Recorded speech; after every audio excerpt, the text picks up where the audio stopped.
Alrighty, welcome back to the stream, and welcome back once again to more Game Dev Adventures, where I try to create the world's 100th Pong clone.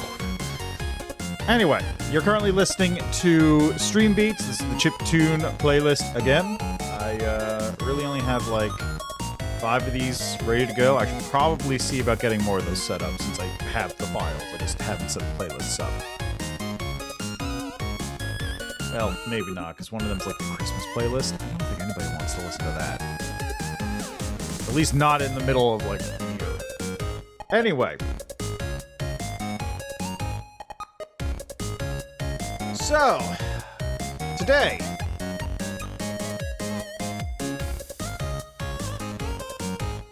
Today we are going to be doing some more work on the resolution problem.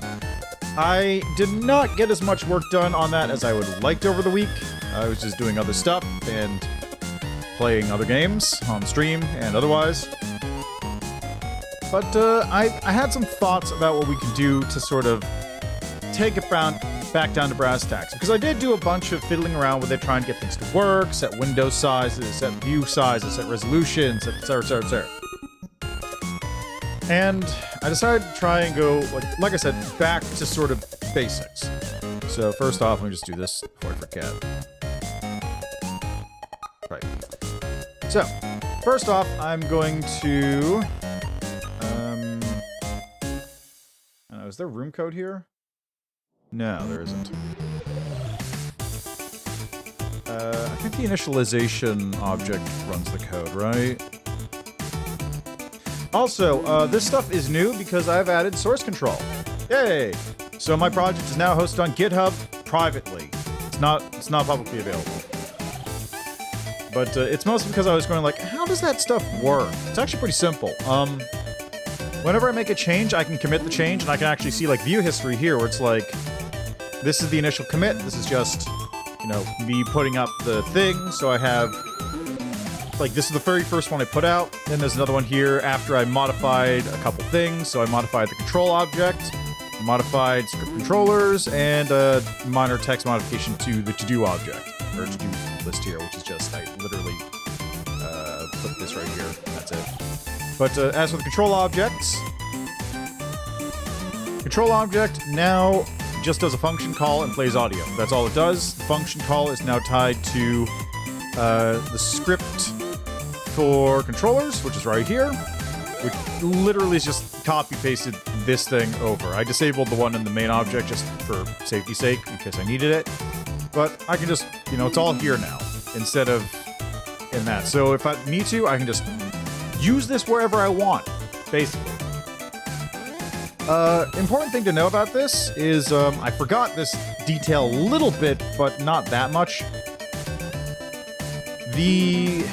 The nice thing is, as long as I set the script to be a constructor type, it'll output the variables I need at the end of it. So, for example, GP slot I and I get output, or rather, just GP slot I gets output, and then we have, like, these things there and whatnot. Probably should set I to 0 right at the start. Just because it might not always be declared right at the beginning of an object, so I probably want to set I... Let's see, is that the only variable I have in here? It looks like it's... 12. Because these are all loops where I gets reset to 0 regardless, so I might as well set I to 0 right at the very start of this. So I don't have to worry about declaring the variable anywhere else, it'll just do it for me.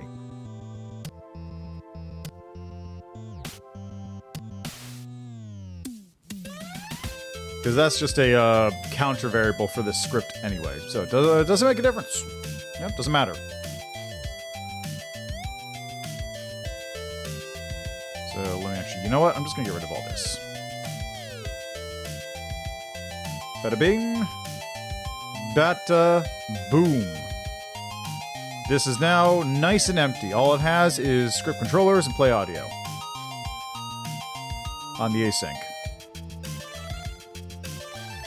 And I don't know if I is actually getting used anywhere else here. It probably is.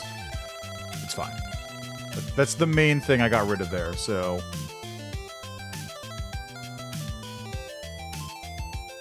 The main deal is all that stuff has now been moved around, so I can now take that and basically implant it anywhere else I need it to. Anyway, back to this. So room testing, I've got 2 scripts currently which sort of run what I do. I've got, well, this is a regular built-in function, and I have the screen resolution function which I set up last time. And basically that is just a big old block of code that takes in a couple variables and spits out, you know, these variables and does all that stuff. So what I am going to do, is I'm going to disable that for the time being. I'm just going to disable this. Well...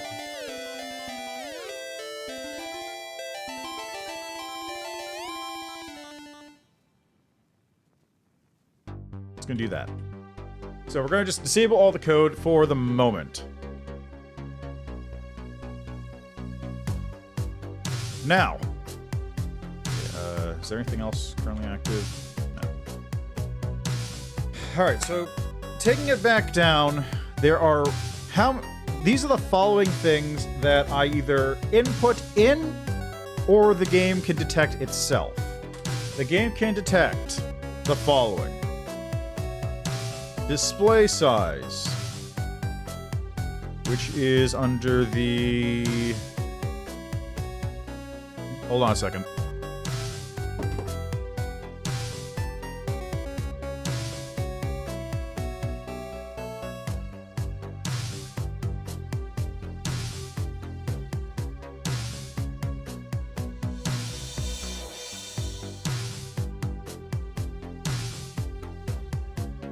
I accidentally left the phone in another room, so I had to go grab that real quick. The phone call wasn't for me, but I forgot it was there.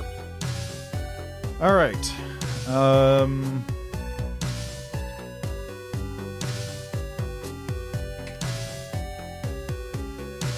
So, display size.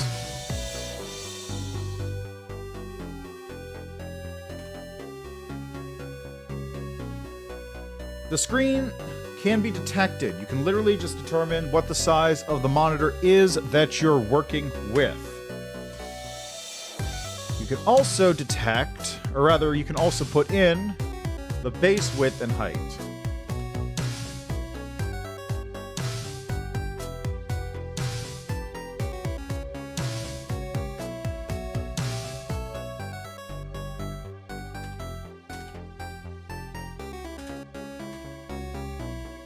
Okay. You also can get the window size, which is something you need to adjust. What's that one?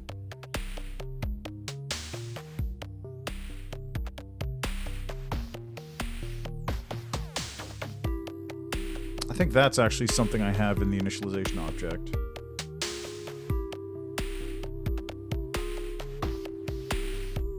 Yeah, so that's screen resolution right there.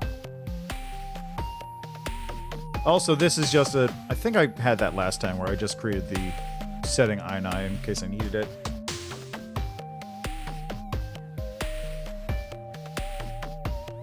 Let's use event 0. Right, the initialization. First time resolution.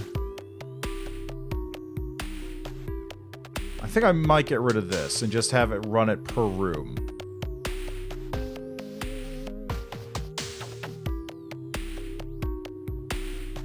What I can do is I can do that by, then I can reload the room.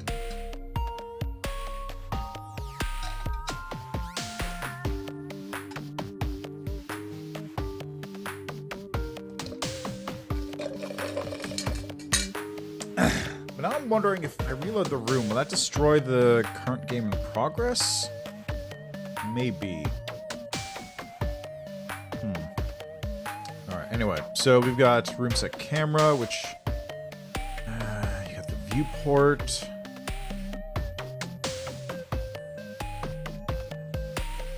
Okay. So we got the base game window size and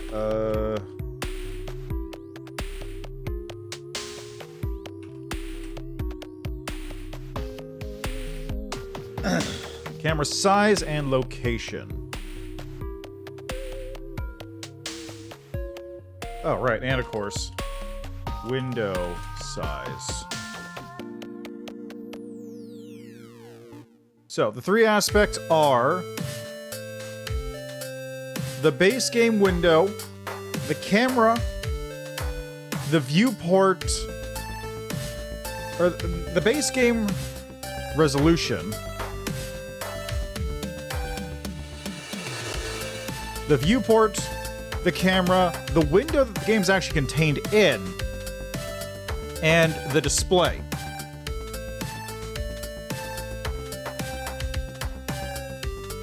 So,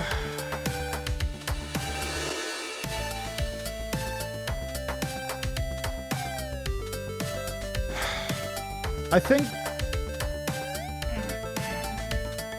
I believe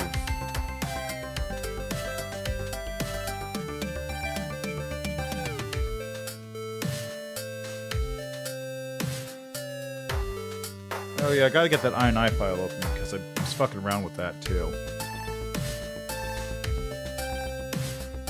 Oh, wrong folder. I want app data.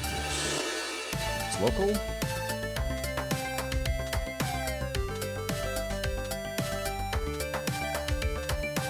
Is it roaming?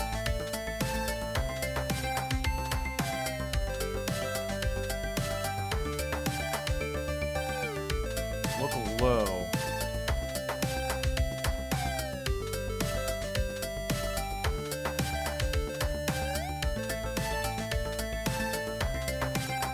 There it is.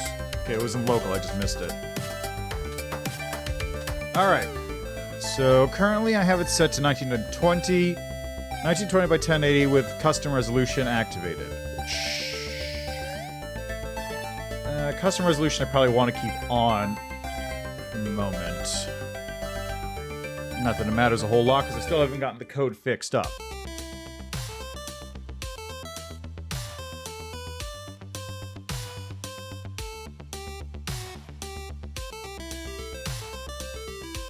Okay, so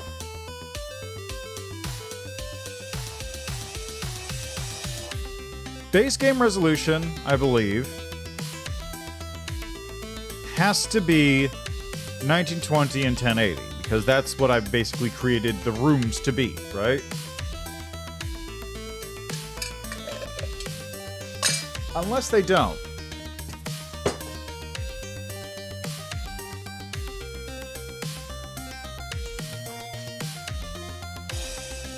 Okay, no, they do for this particular way of doing it, because the reason it was set up like that is the script was designed to sort of scale things by cropping, sort of.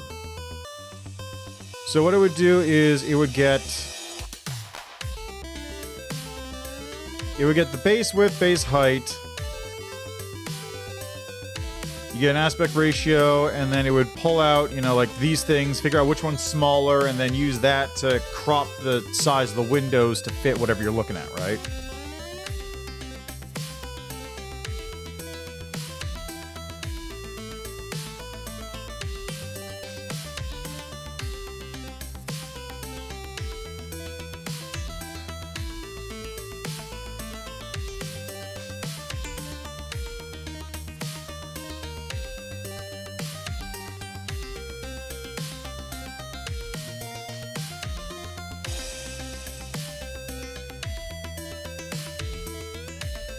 You know what? I'm going to just reactivate these for now. Because we're going to just take a look at what we've got going.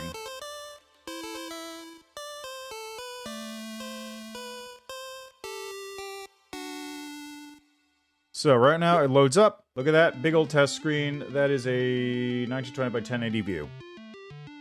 Apparently. I can't say for sure. I'm pretty sure it is.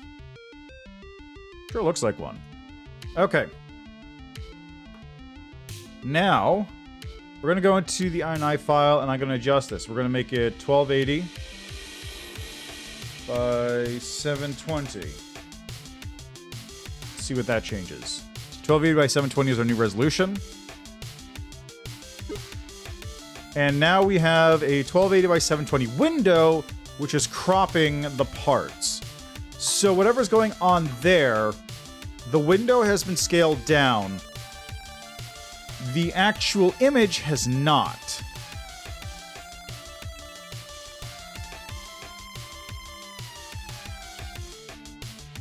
Now, does that mean the camera hasn't been scaled down too? So how would I go about doing that? If I do screen resolution, I'm back here, floor, view width, view height.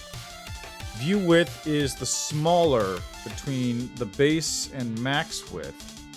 Max width would be display get width, and that's the default. But when I'm running it here, I have global res width and global res height. Now, because I do that, that's because in the initialization object, I run user event 0, which pulls that out. Res width defaults to 1920. Res height defaults to 1080.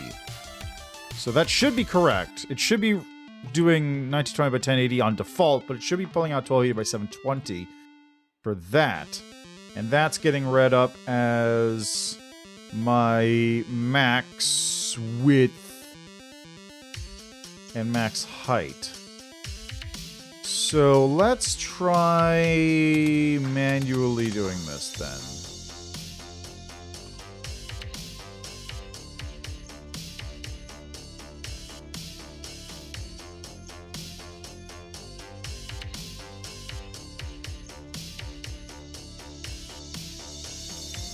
$1280 and 720. So setting 1280 by 720 should give me the exact same view. Yeah, good, perfect. Now, what does that mean? That means the camera is actually your view width, floor view height.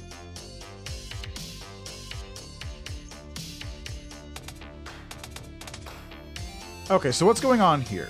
The max width and max height is 1280 by 720, because I'm treating my display as that, right?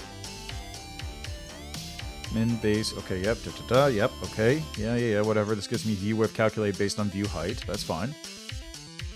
Camera set view size. So if I try setting this,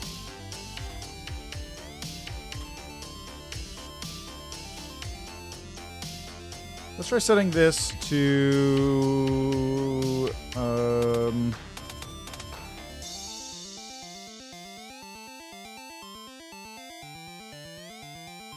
I was right.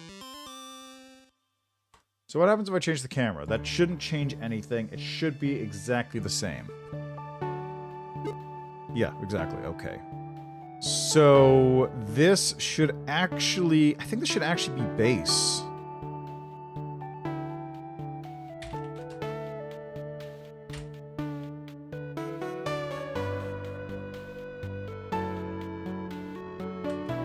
So I do this, base height and base width instead of... No.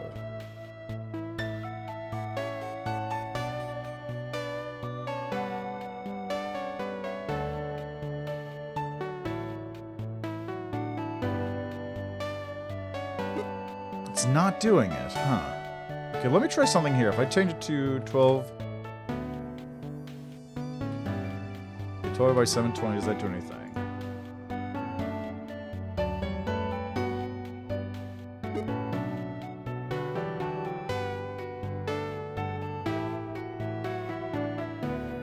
Let me change this to 480 and 640, I don't know. See what that does.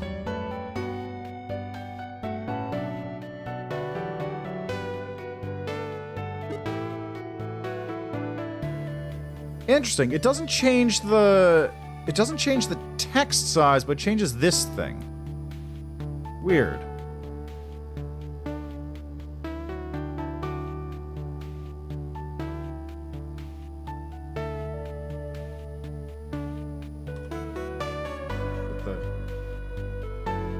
to insert?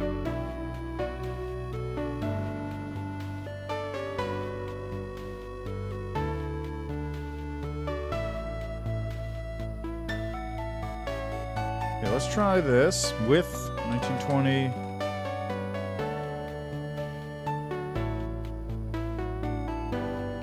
1080.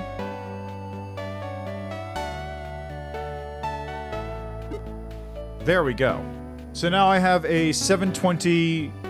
Okay, so that's what I had to do. I had to have a 720p window, but the viewport has to be set to the base. Now, why was it set to max?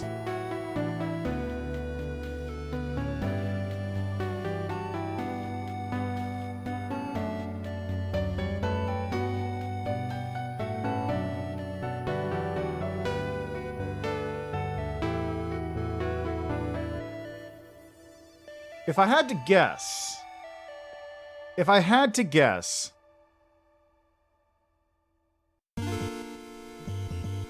Right, because that changes the surface. Wait. If I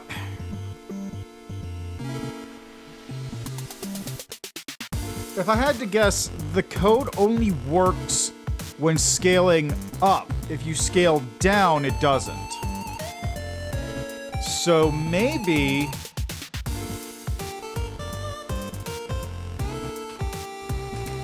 So we do this. So if that...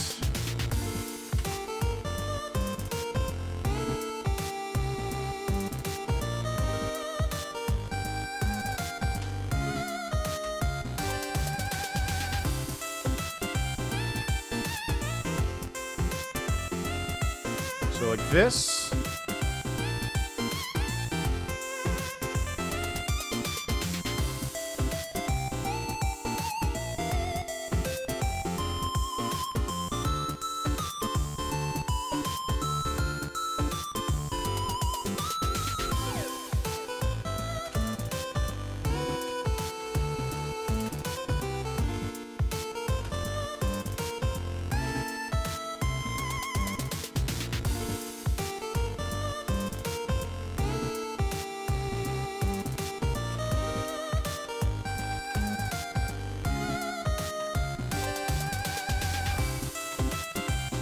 So I'm gonna take a guess that's probably this. So if I do,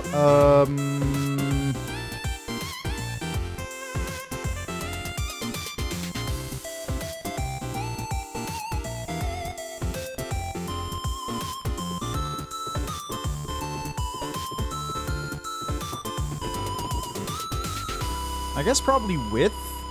If width is larger, because generally speaking...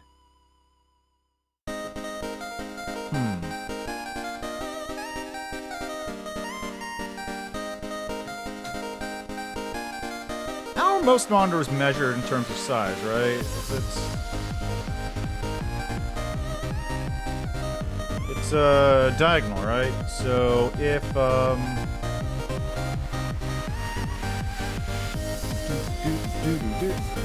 okay, so we have inputs are base and max. Max being the display, base being the built-in.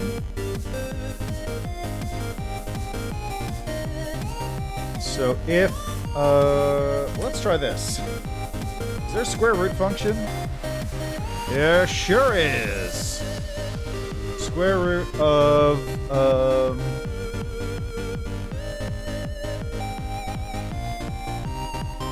so it would be base width.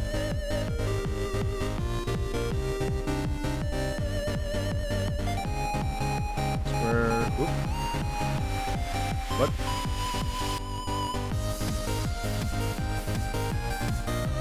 So the square root of square base W plus square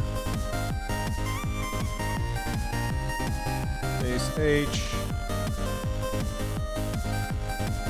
So if that square root is greater than or less than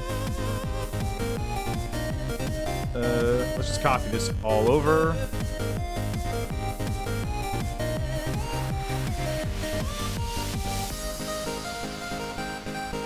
Max W and max H. So, if the display that you're using, if the display you're using is larger than pixel-wise compared to the base display pixel count, let's say, I mean, the easier way would probably just be to combine, multiply. Is that easier?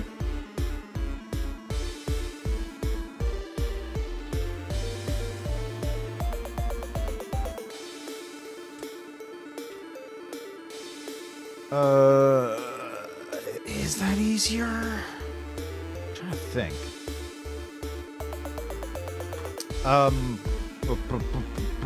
Slightly less calculation involved, but like, is it better?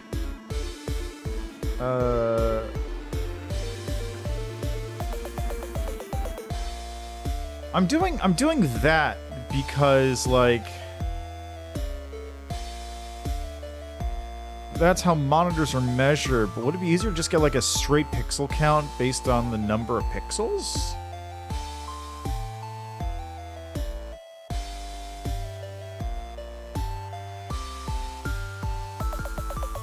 Because then what about someone using like a real wonky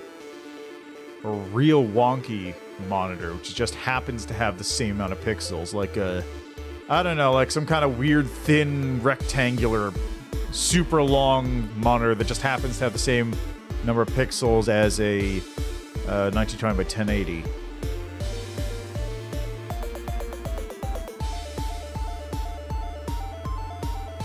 Does that work? I'm trying to think. Would that work?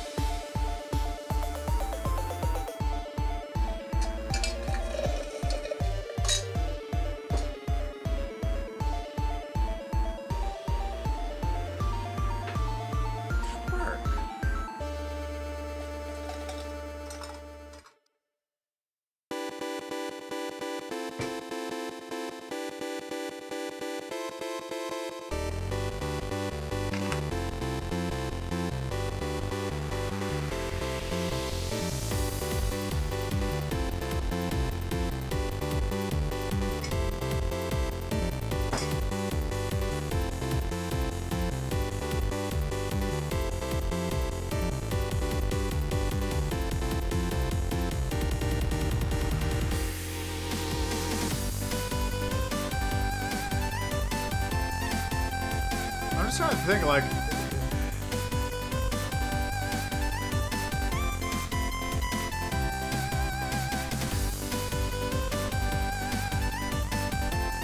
I mean, like, realistically, it wouldn't, but you can't discount the possibility that it might. But is this any better? Like, finding like a weird diagonal length means that it could give you the same... No, could it?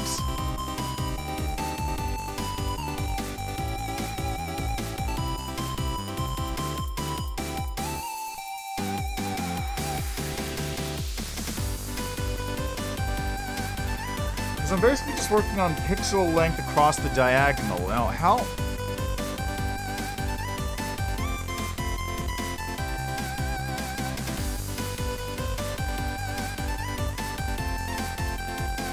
Okay, let me open up Paint here.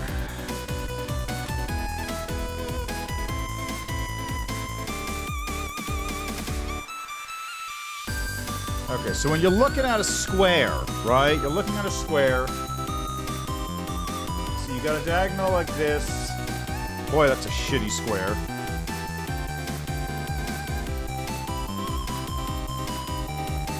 You got your diagonal like that, right? So you can have a diagonal...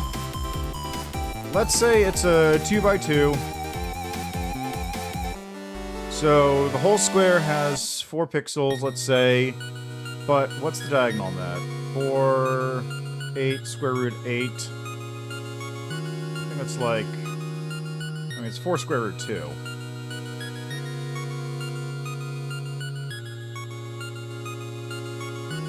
That's the diagonal length. So that'll be, you know, set out to however many decimal places. But no, it's 2 square root 2. What am I thinking? It's square root 4 square root 2, which is 2 square root 2. Right? So what would you have to...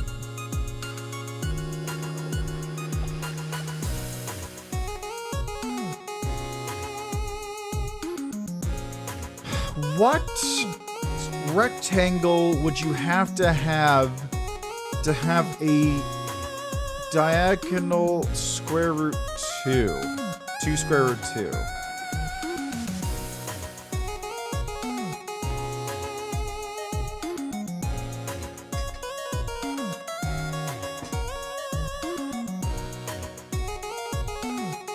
So a squared plus b squared. A squared plus b squared plus c squared. What am I doing? Why is it backwards? Alright, so that would be, let's make this square. Let's make this 8 again. Equals, let's make this 8 plus, no, 7 plus 1. So you'd have a rectangle with side 1, rectangle with side square root 7. And this would be 2 square root 2. So it is doable. What? Just out of curiosity, what is the square root of 7?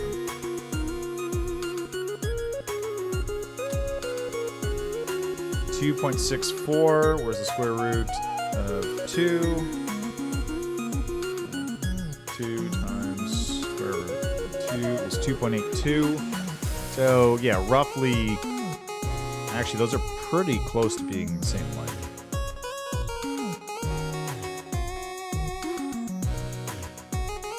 So it is mathematically possible, but it's also much easier to just get 2 different squares of the same pixel count. But is it worth the effort?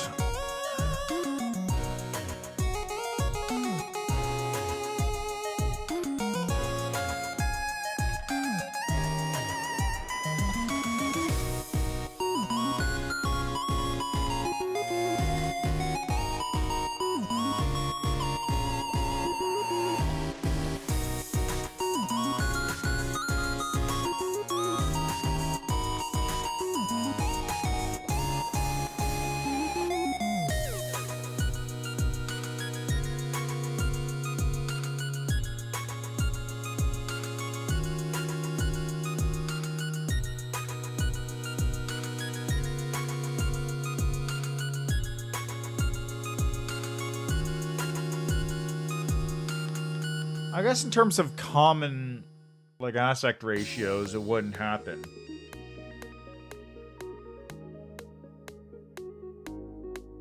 So that's probably just an easier way to go about it, right?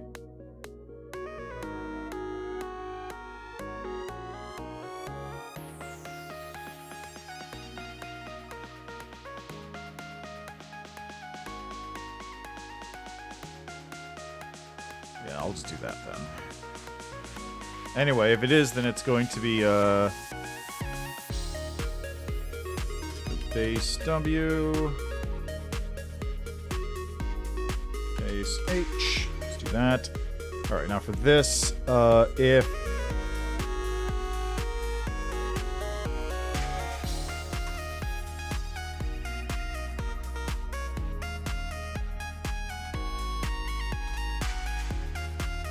base W times base H is less than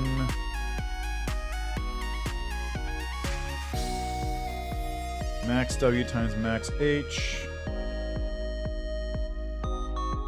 There we go. Then the window is larger than the base resolution, which means you use max W, max H, and if it's smaller, that means you use base H, base W, and puts that in there. So, let's checking that out. Running it now. Okay, good. 720 window works. Let's up this to 1920 by 1080.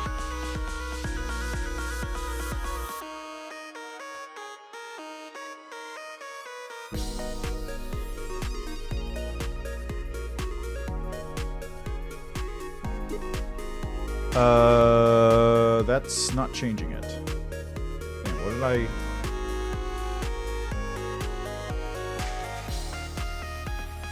I did change it. It is 1920 by 1080. What did I screw up on?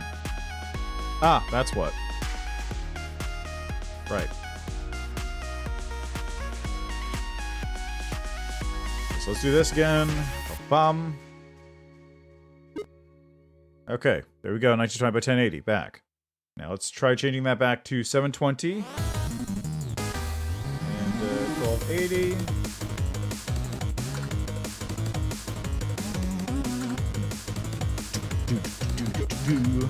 Hey, look at that! We're working! It's working!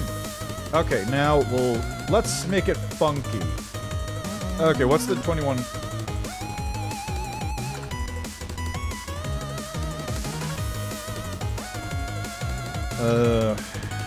What is it? It's like 3440 by 1440. Or let's do 2560 by 1080. 2560 by 1080. Just to make things a little easier on my screen here. Let's see what happens.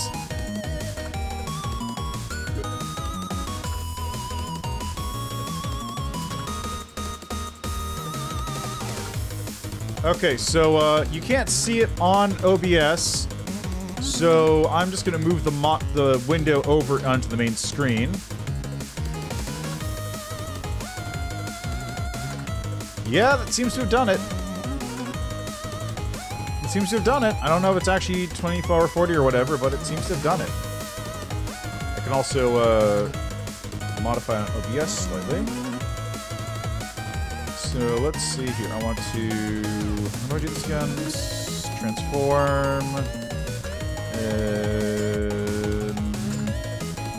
is it? Hit screen. There we go. Hey, check that out.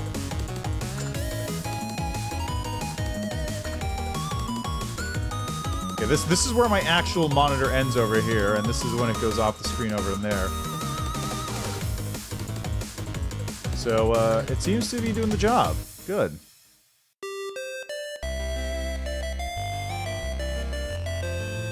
Yeah, look at that. Okay, cool. Now let's go real funky with it. I need to get the thing over here so I can exit it. Okay. Let's try the big one now. I'm not gonna be able to fit this on my screen. 3440 by 1440. So 3440 by 1440. Not 14400. Although I will try that in a second too.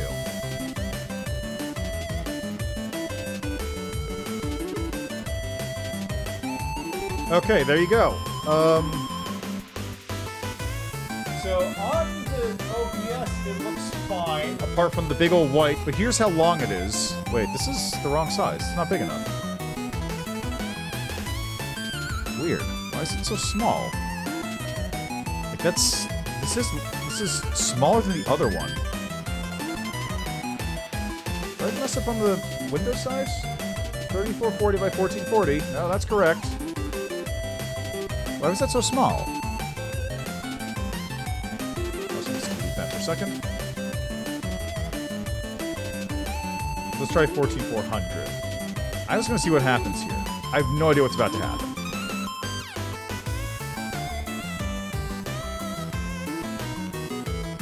Aha, we got a crash!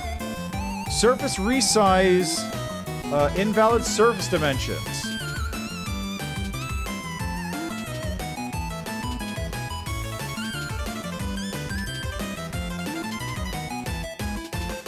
Okay, what's an 8K monitor? 8K monitor solution. I don't remember what the numbers are. 7680. 7680 by 4320.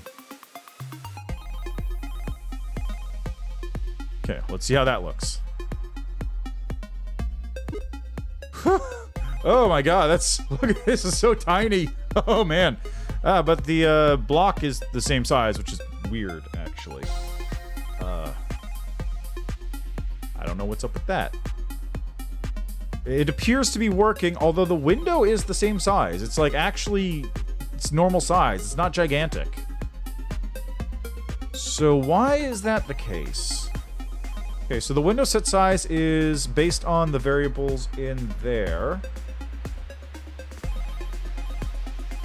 Okay, view width and view height. View width and view height is the minimum between the base and the max, and view width is aspect ratio based. Okay, and base height in this case is 1920 by 1080. Whereas max is what I set my view to be. Oh, okay. So the code actually has a built-in failsafe, so you can't have a window that's too big. It'll automatically scale down to be something reasonable. Interesting. Interesting.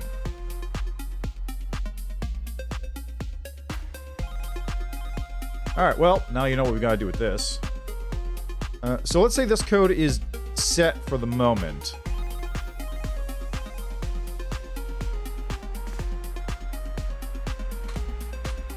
And that, of course, is assuming that this is set to 0. If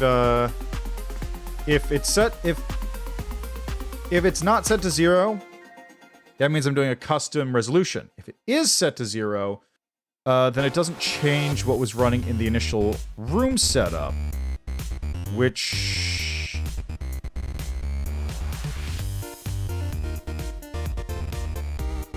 it's right here. So then runs first time resolution based on base width, base height, view width, view height. So let's check that one over real quick.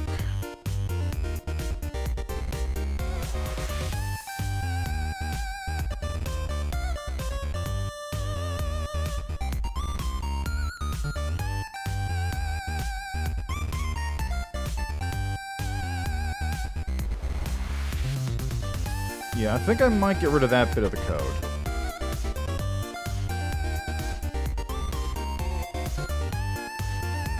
I think I might disable this one. And just have it run on room start each time instead.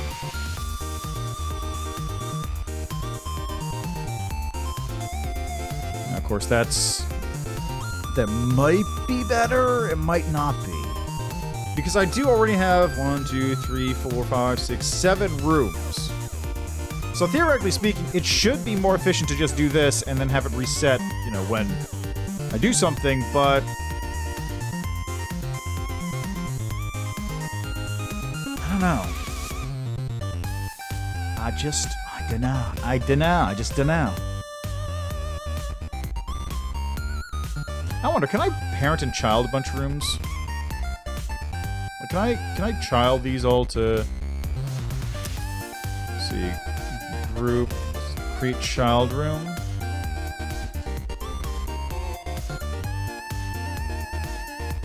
Looks like I could, but it would be after everything else is said and done, so... Okay, let's...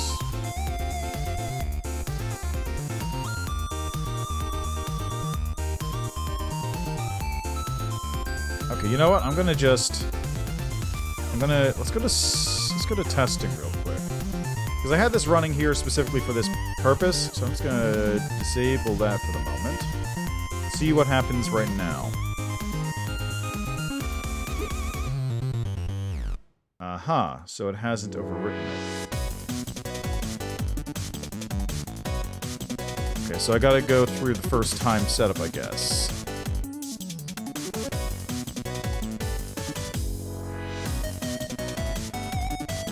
Oh, you know why? It's because I don't have the global thing on there. I don't have this code here. So if I go to first time resolution. Okay, so it has to run screen resolution first.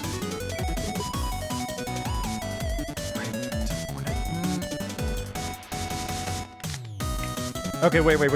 So I think actually what I should do is if... Let's copy this over.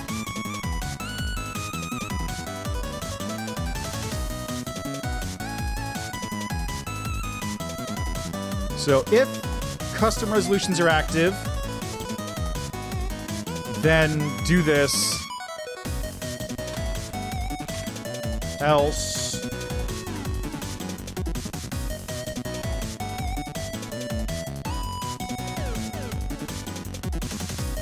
run regular screen resolution.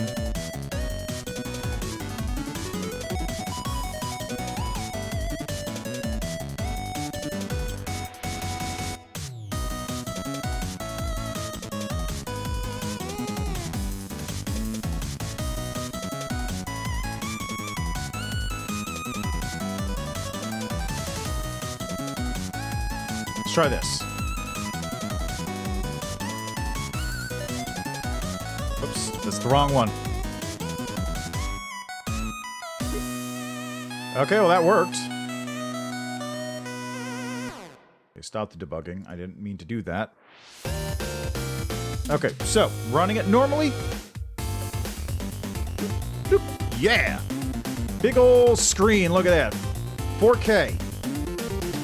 Or 8K, rather. Okay, now let's set to custom resolution 0, which should default back.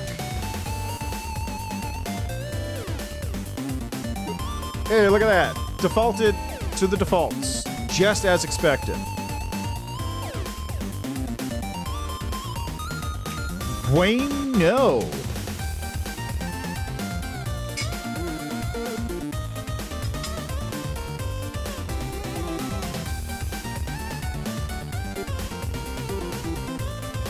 Okay, so... Right. So I no longer have to do the stuff. That'll run first time. It'll just pull that in.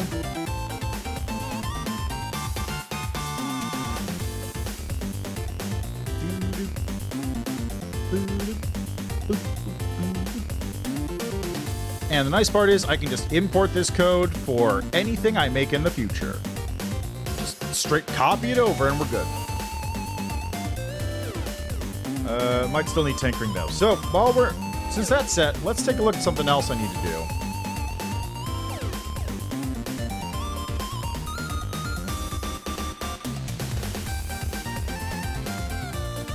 Okay, so how do you...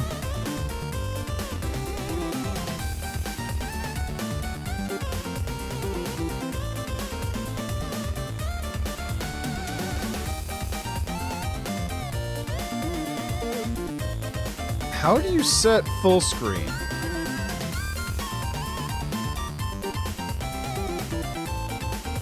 I want to check something actually. Hold on, I'm gonna run this real quick. Alright, so it's currently windowed on my screen. So I'm just gonna open Borderless Gaming here.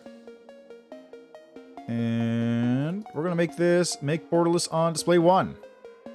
That's the wrong thing. That made the other thing borderless. I wanted this one on borderless on screen 1. Okay, hold on a second. I gotta take this off.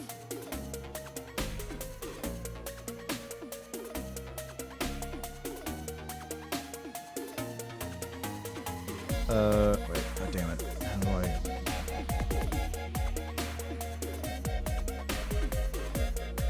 It's not what I was expecting.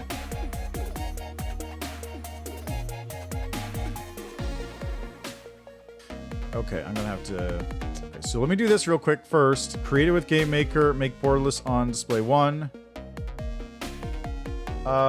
It's still... Ah, hey, there we go. It took a second, but now it's borderless. Not quite perfect there for some reason, but it's fine. Okay, let me just close that. And I'm also gonna have to close this for a second just because I fucked up. So I can't exit. Exit, yes.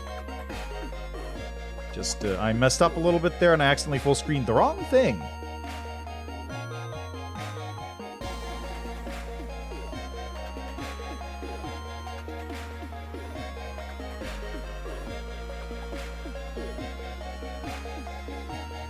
There we go.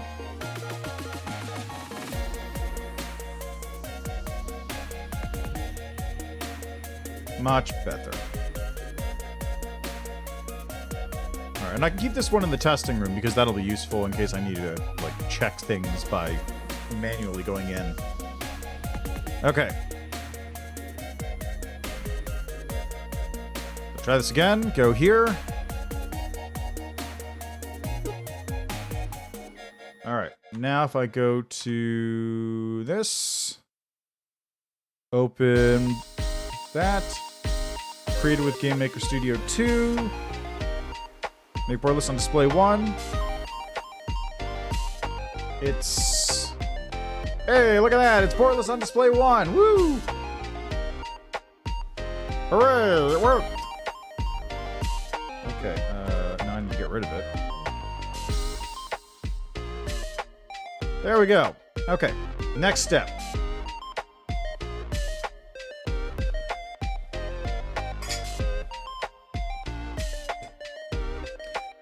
So, how do I set full screen? There is a function here. Window set full screen. Just set it to full screen or not. It's true or false.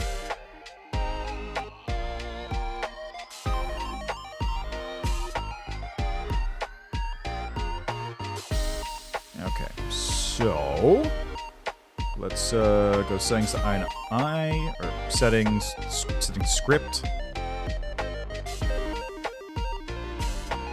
Or settings default. Settings, there we go.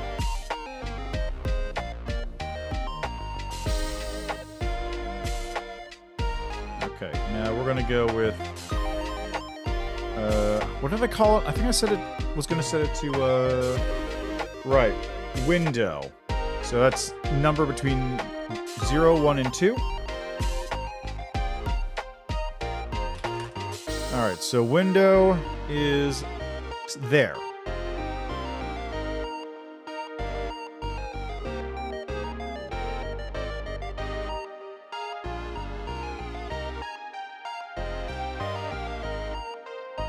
Okay, so window has a value.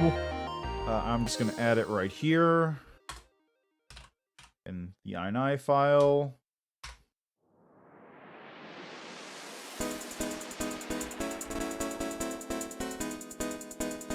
There you go. So window 0 is windowed, Borderless full screen and full screen. I think it, yeah, right. I don't know how I said Borderless full screen. That's a good question.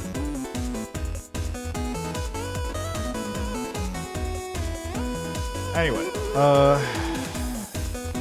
main part here though is now we go to call user event.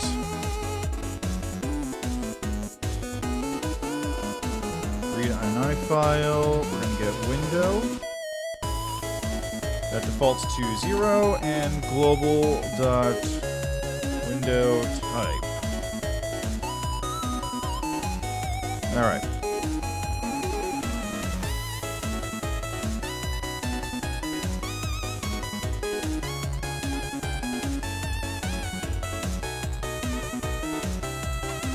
This is why I brought it up, because if global.window type is not equal to 0. Should I do that? Yeah, so let's do that.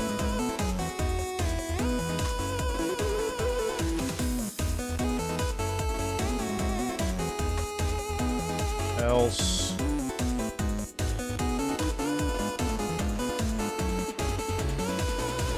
okay, so this would be window set full screen true.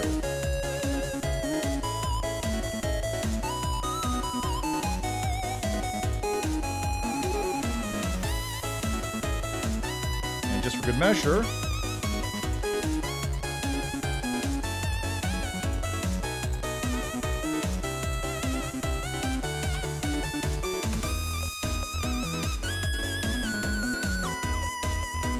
there you go. So,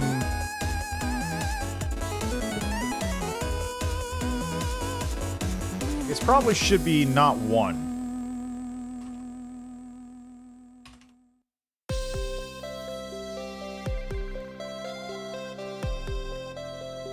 Or, you know what would be better? Switch Okay, how do I do a switch in code?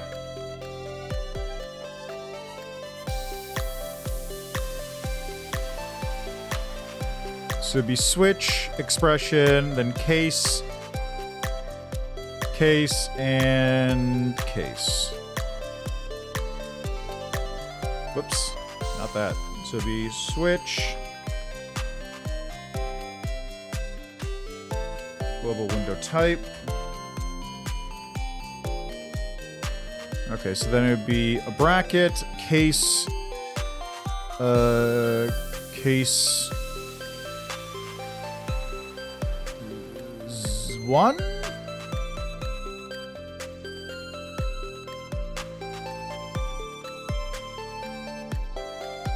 So it'd be like this, case 1, or rather, no, it's case, case 0, no, case,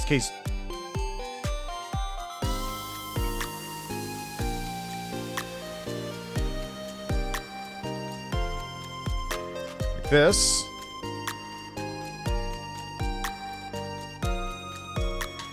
Then case 1,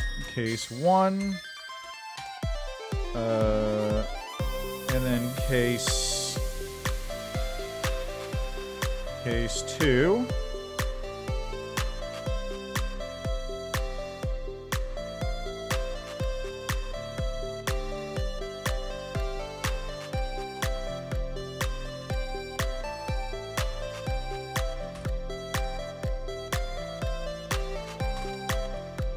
And then I might as well break.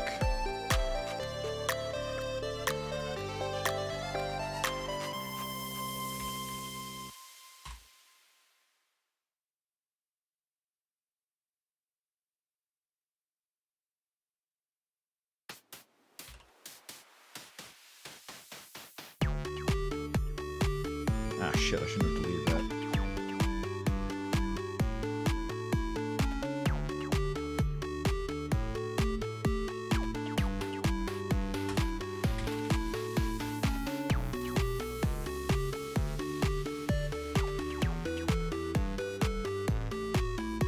Oh, well, wasn't much I deleted, so, hey. You know, whatever works.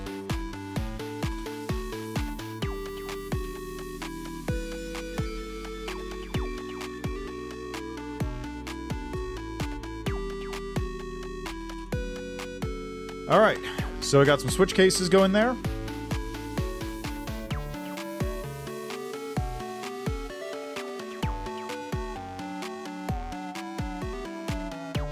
Based on global window type, if it's case, in the case it's 0, it does not full screen. In the case that it is, I don't know what's the difference between those two. I guess it would be exclusive full screen as opposed to borderless full screen.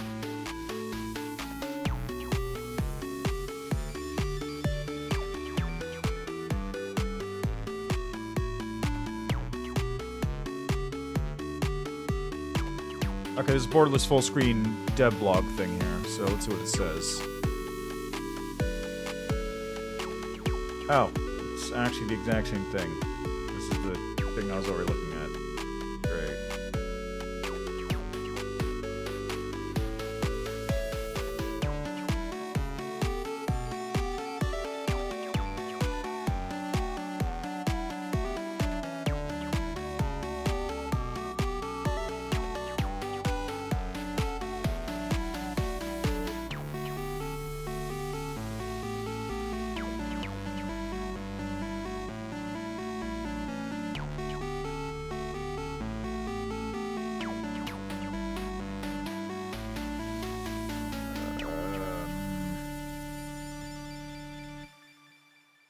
So what are the three window types? There's like exclusive full screen, borderless full screen, and windowed, right?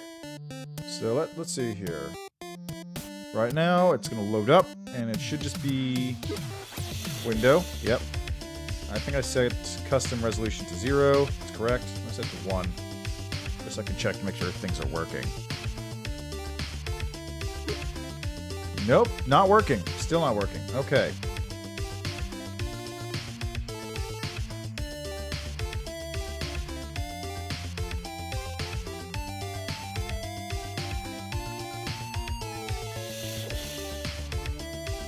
That's weird. Why isn't it working?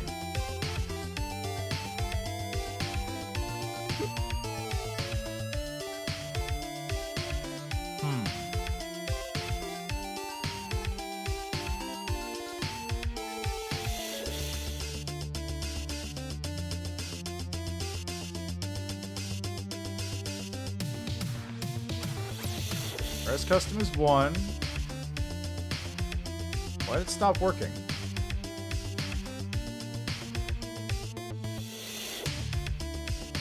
Switch case window set size for some resolution.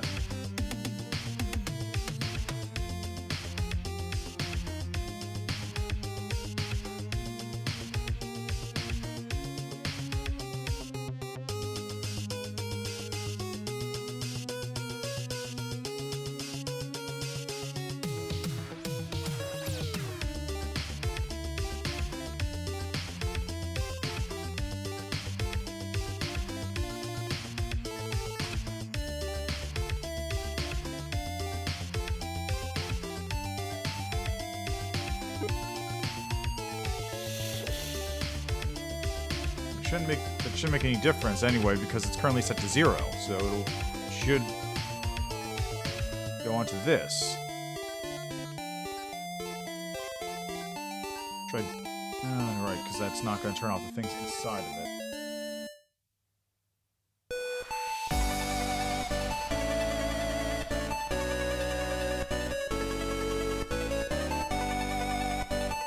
Is it because I didn't save? I wonder if it's because I didn't save.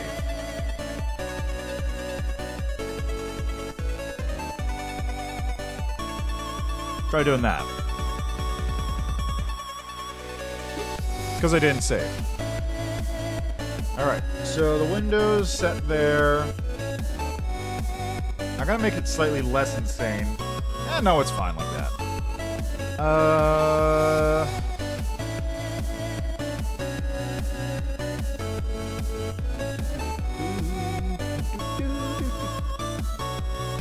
Let's try setting it to case 2. So that should give me full screen.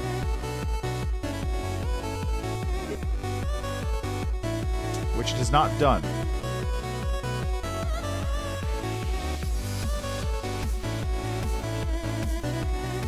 It has not done this.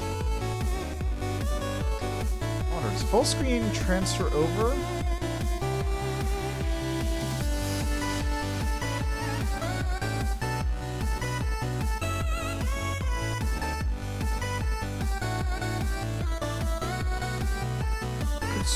Transfers over, should it?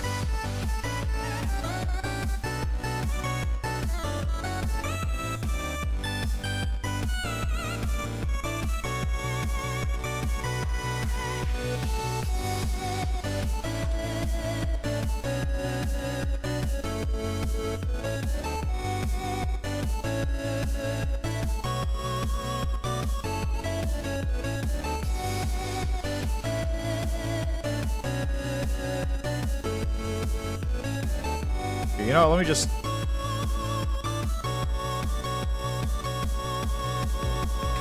Let me just grab this right here. Let me go to the room.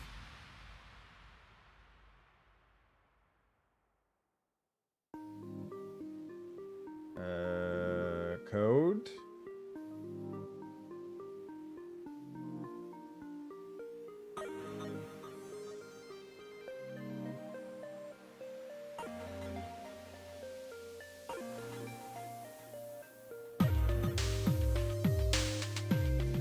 Let's see how it looks. Fatal error. Creation room for testing. Variable object view height not set for reading it. Oh yeah. Right.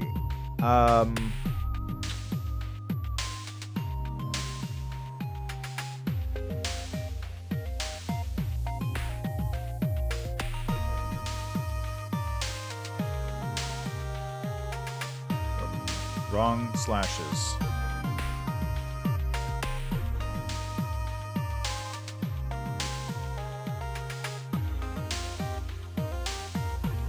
Oh. Haha. That's something I should probably fix in the other one now. Oh, that's weird. It was there. How'd that happen? Alright, well, let's see what happens.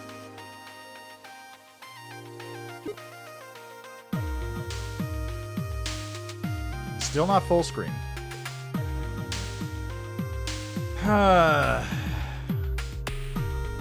Oh. It's an idiot, and then it's into case 2. I set res custom to 2, that's what happened. And the code worked because I set it to when it's not 0.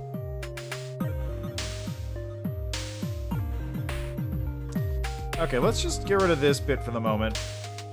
Just see what happens now. Hey, full screen! Hey, look at that! It's full screen! Yeah! Now if I Alt-Tab, it's exclusive full screen. Which means it's not just a full screen borderless window, it is in fact taking over the entire screen, which is... you can tell it's doing that because when you Alt-Tab, it'll minimize it.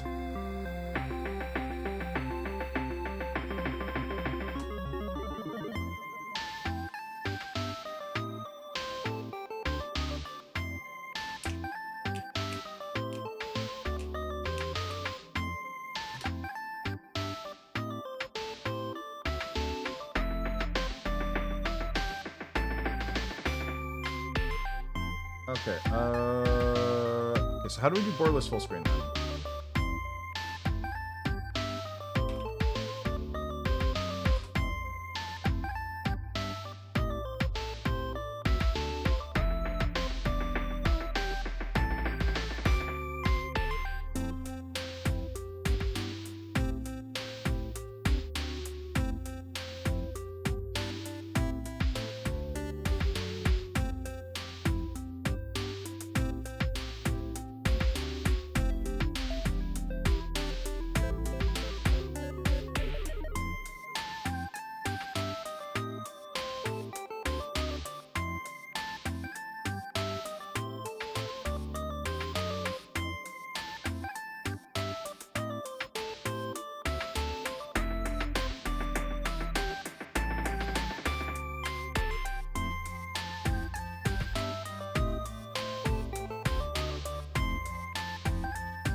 Okay, so there's a link to Dropbox, which no longer works, but somebody made an extension that does it.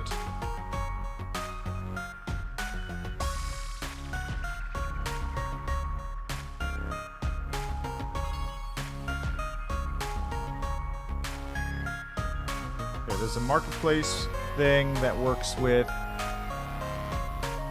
While I wait for it to... I gotta log in.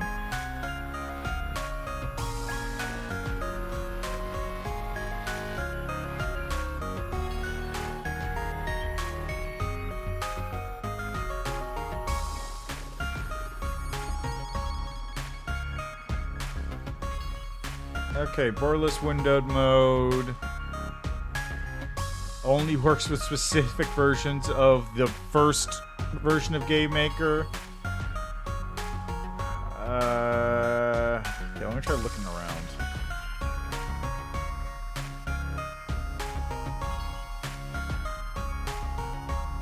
Okay, marketplace.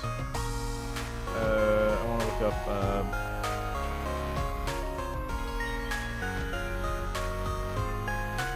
Anything for Borderless. Ah, perfect. Someone actually did have one. Okay, Border Toggler. Toggle the border of your game window on and off with GameMakers with Windows, blah, blah. Very special thanks to Baby Jeans for helping me figuring this out in Windows. Recall the good old GameMaker 8.1 days. You could set Windows set showboard.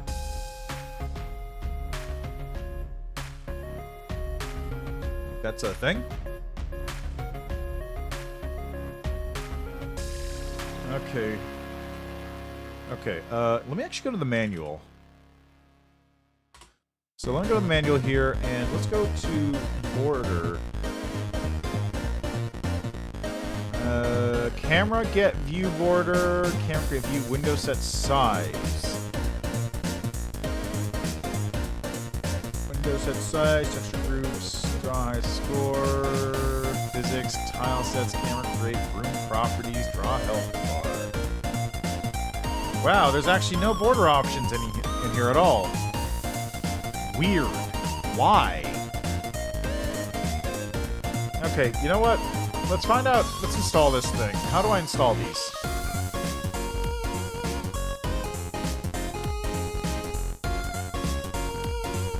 How to install this program?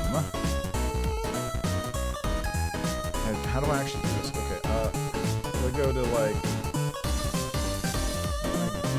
no port search executable Spectre IDE Tools Sound Mixer.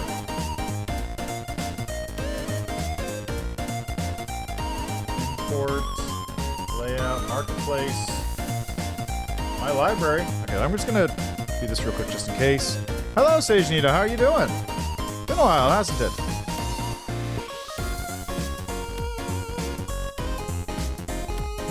Where is it? Not input buffer. File dropper. I'm just... Nice, nice. Border toggler. Oh, I probably have to reload this, that's why. There it is.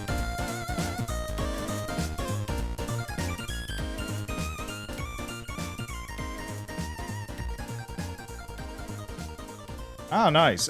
Is that a different run then? Import all resources to new project. Extension. Object. Project example. Rooms. Borderless. Room example.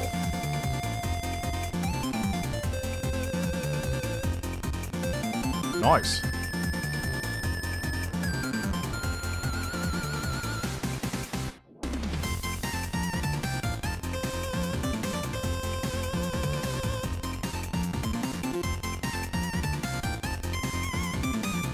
Ah, I see. I see.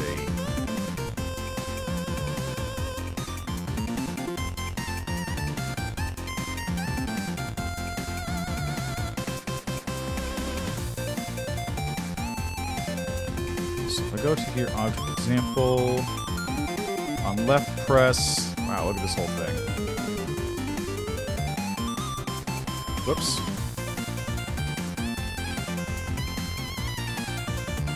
Yeah, that makes sense. I think I'm actually in the perfect spot for PvP, because I think I beat the game at like 150 or so. I mean, yeah, actually, let me take a look. What level did I beat the game at? I don't think I'm at that point anymore, because I did level up a little bit afterwards, because I reloaded to before I went to the Fire Giants. I went to the Crucible. So I reloaded to before that point, and I did like a bunch of cleanup. Like I went down and got Frenzy. I went and did Volcano Manor. That was a fun fight. Kind of annoying, but still fun. But, let me just see here. What did I beat Elden Ring at?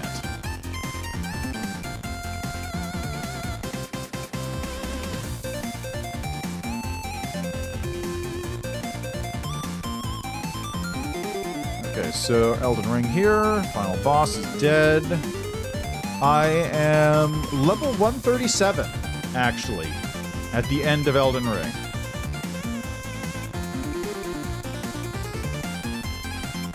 So I beat the game before hitting level 140.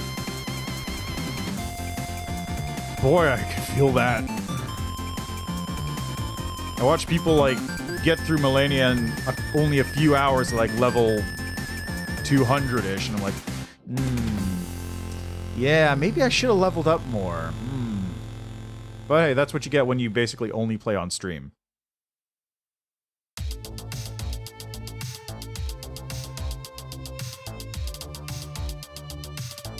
Alright, also, I'll be back in one moment.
I mean, also, what level did you fight her at, and what were you using?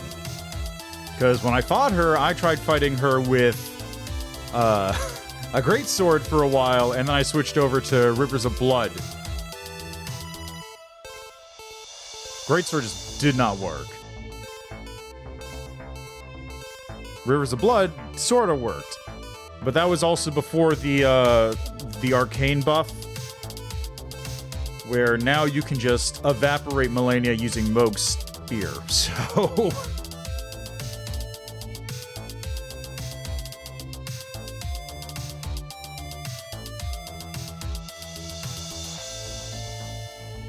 Yeah, let me actually see what I beat her at.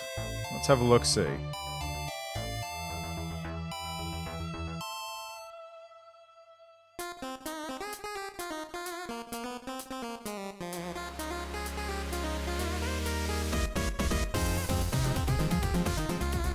I gotta wait for this thing to finish her dialogue, and I'm sitting here probably shouting, but it's muted because...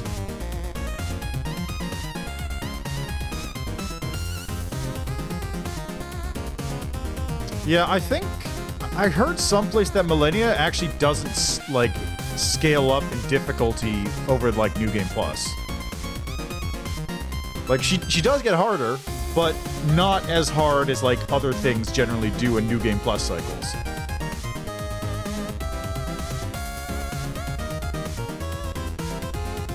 Okay, hold on. I'm just waiting for this thing to take over. Okay, what level am I?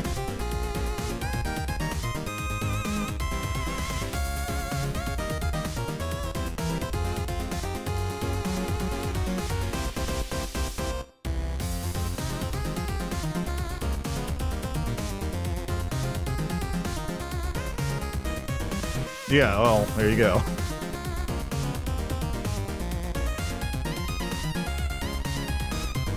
Okay, I'm just waiting for this thing to... Come on, what level am I? I'm about to level up, I know I am. I got a lot of XP off of that. There you go, I'm level 109.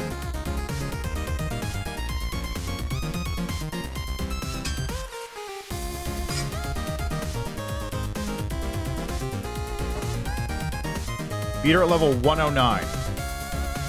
I got like 2 or 3 levels off of her.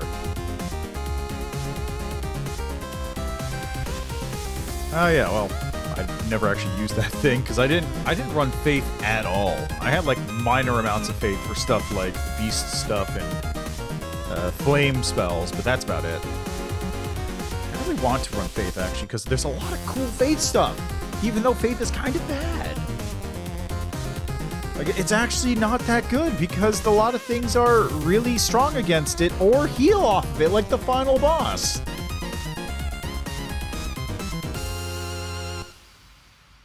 Faith strength? Yeah, I can see that. If nothing else, you get lots of buffs out of it. Like that one dude who just one-shots Melania twice by buffing everything that exists in the game and just like poking her with his Y-hander. Just poke, and then phase 2, poke. Done. Okay, Windows show border. Okay, so if left button is pressed on this one, so let's just, let's run that route real quick. Alright, so I want to just... There we go, so that'll run... Actually, no, I'll just put it here, why not?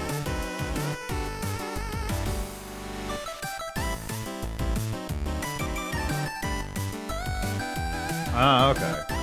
Like madness. So, no, this is actually fine.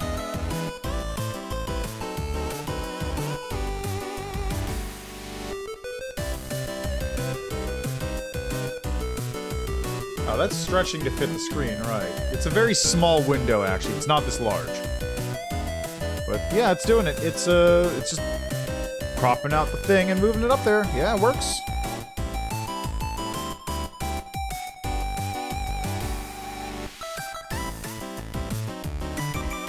Death Lightning is the thing you get from Lich Dragon, right?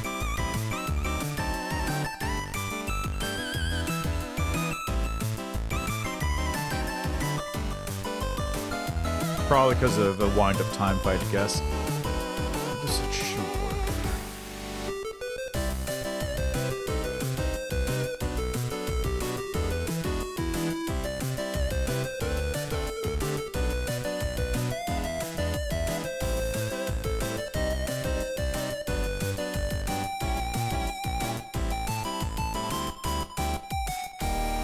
Okay, I don't remember which one that is. Ah, yeah, okay, well, figures. It's probably one of those things that just hits multiple times with the guy to the hitbox. Like meteors or whatever. I know, I'm familiar with those.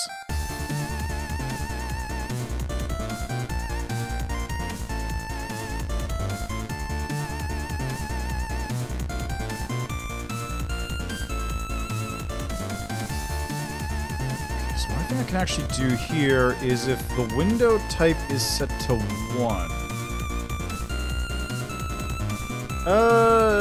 Yes. I don't think I ever used it, but I'm familiar with it. It's the same thing in every game.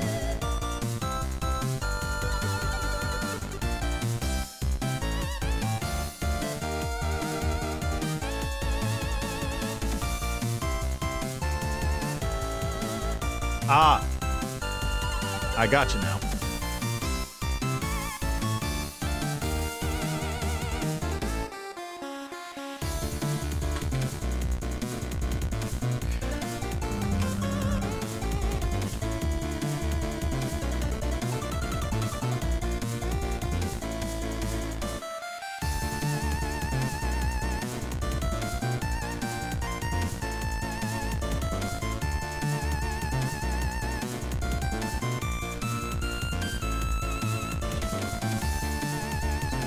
Display, get,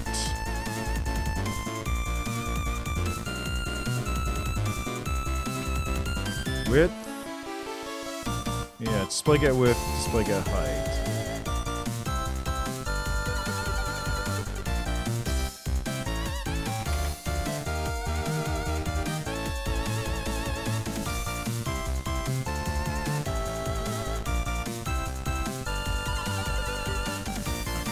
This one, also do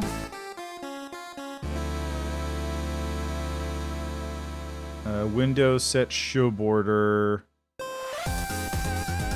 true.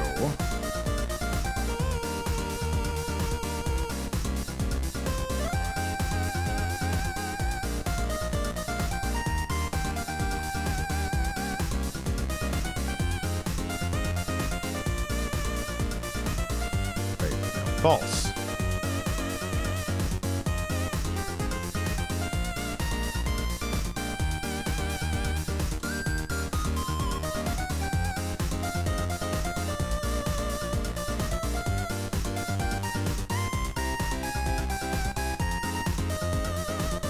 Okay, so if I do 1...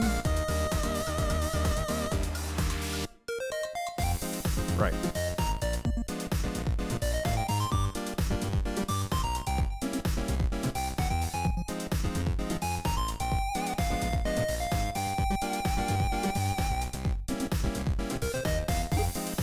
Full screen borderless! Nice! Yeah, still there, it's just... Yeah, perfect. It's there, perfect, excellent. Alright, so now... set this to 0?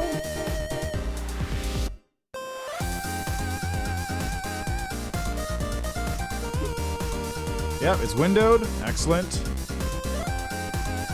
And set this to 1.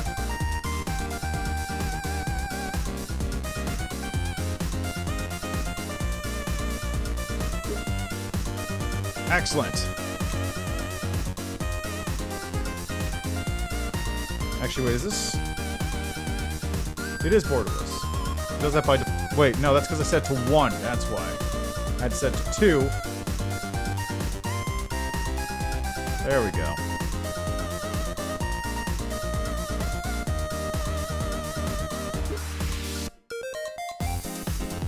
Yeah, so that one does it when you alt tab. Perfect. Alright.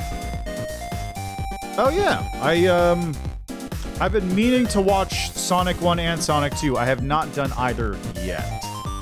It's on the list. It's on the list of things to do. I'm gonna make a new folder here. Let's make a... How do I make a new folder? Create...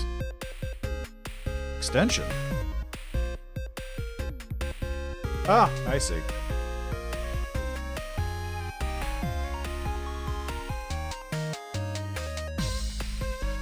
Yeah, so it's just as good as the first one?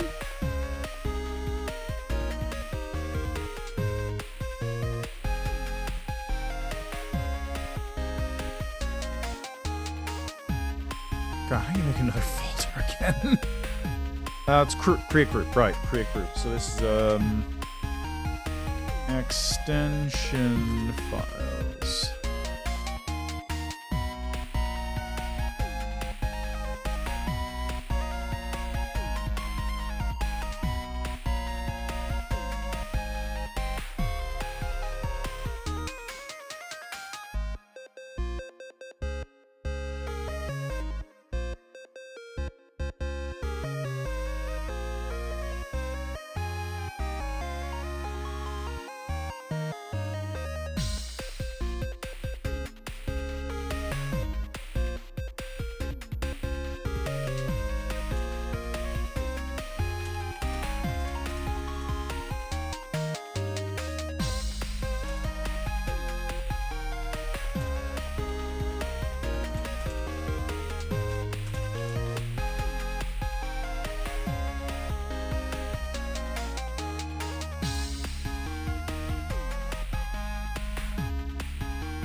Excellent.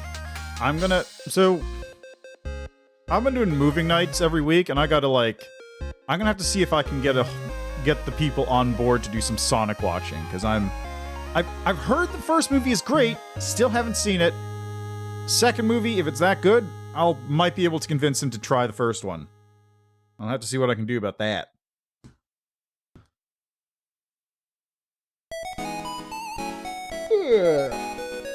Tired. I'm actually curious though, how do you make a DLL?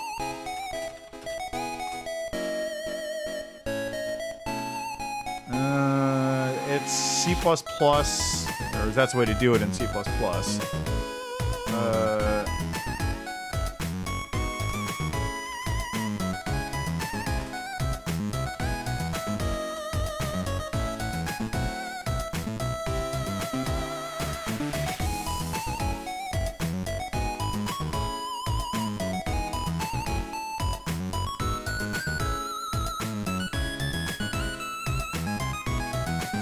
I don't know why this isn't in GameMaker by default, though. That's weird.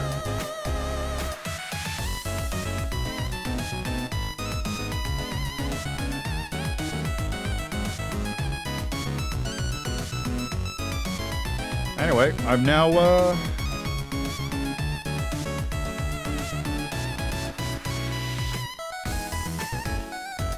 That's right, he was, wasn't he?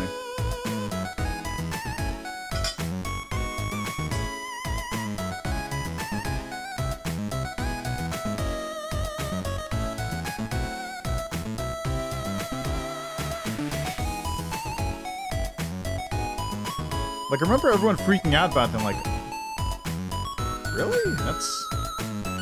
That's a weird pick.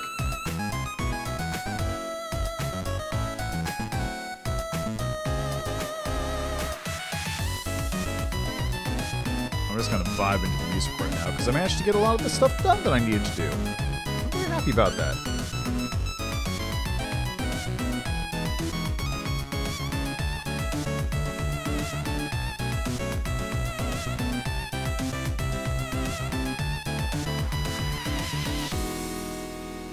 Okay, anything else I need to take care of real quick?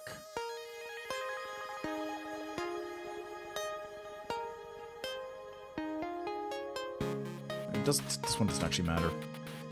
Okay, right.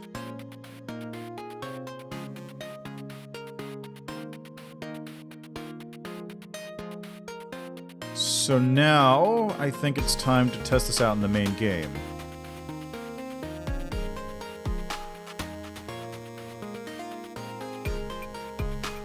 See what happens. Oh boy, that's not good. This part works. That is not good. Oh. Ooh, boy. Also, there's no sound. Why is it white? Why is it white there? Why is it pure white?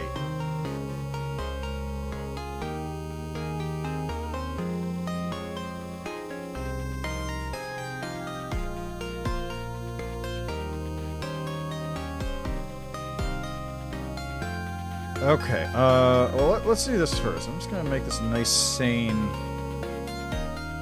It's a nice... You know, I'm gonna make this, 1280 by 720 right there. I'm gonna see how this looks now.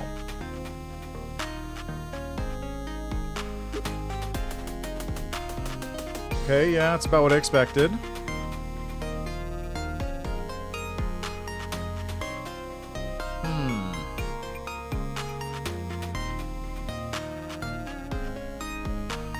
That's weird. Why? Okay, so there's something up with the background. Let me go back to the main. Let's go back to...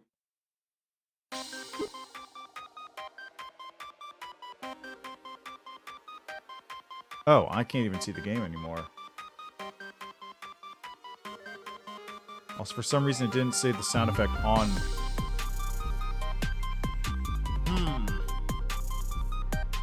Okay, well, let's do this. I'm just going to change this back to not custom resolution. Make sure it works properly.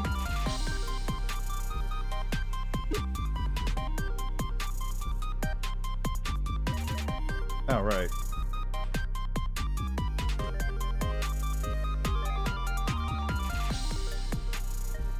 Okay, why is it not saving the sound? There we go. What was that about? Oh, I know why. It's because I have this thing open.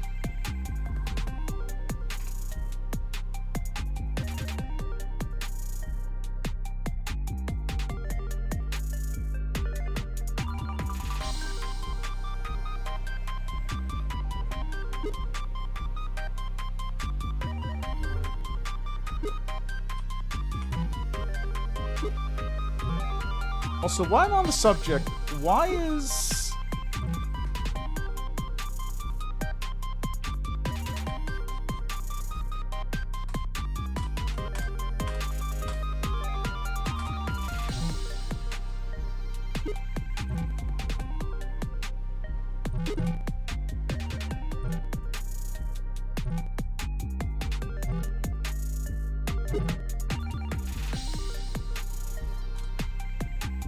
Why? Okay. Okay, I know why it's doing this. Because I set this thing to windowed mouse. I'm just gonna set it to 1. Or flip to 0. So it's not gonna be a windowed mode anymore.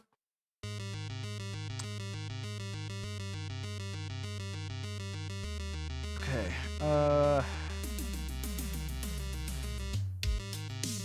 Okay, I think windowed, borderless windowed, and full screen are fine for the moment. The bigger problem I'm having now is the resolution on the main game, because the background stuff and like the actual game things happening apparently don't work.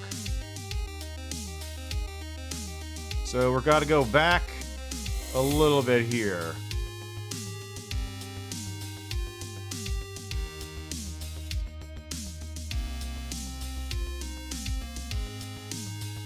Just setting res costume back to 1.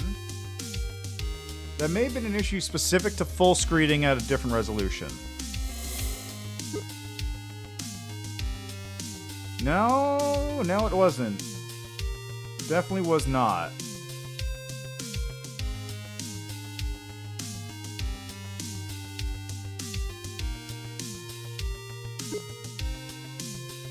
Okay, I have an idea. Maybe if I go to...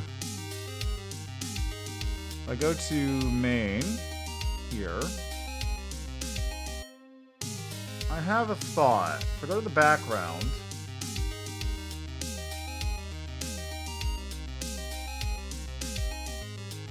No, that's just stretching to fit the room, which doesn't really do much. Huh...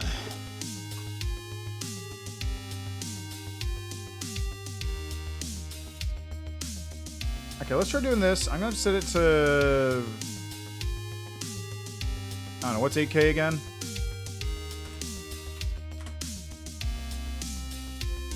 $76.80. 76.80, 43.20.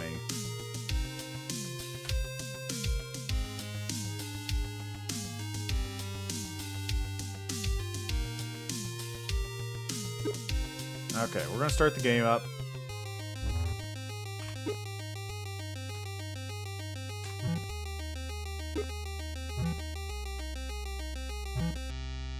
Okay, so this is working. This actually is working. The stuff's all at the right size. The UI is scaled terribly.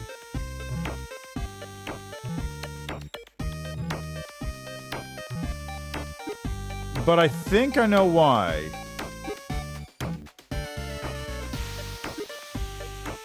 I think the reason it's scaled improperly is because all of the UI was drawn based on the room size, which is not, technically speaking, what's being used here.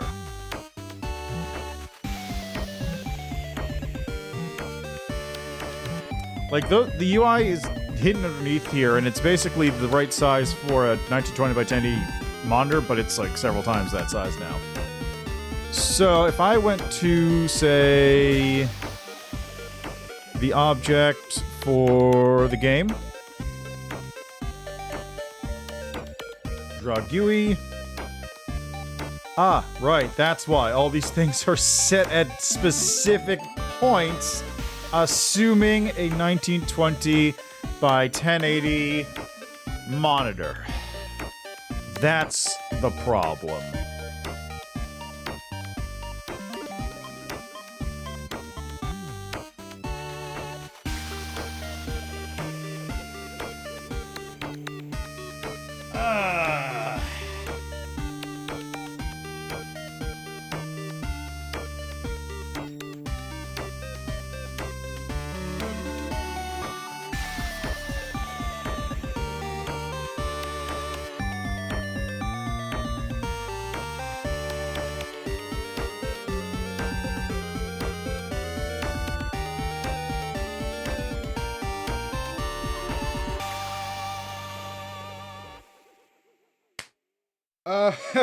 Okay, so I came up with a really stupid idea just now.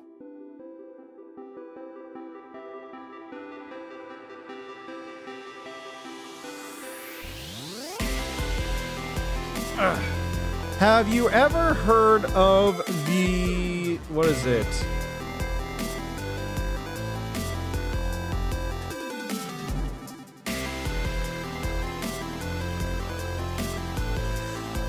There's a joke.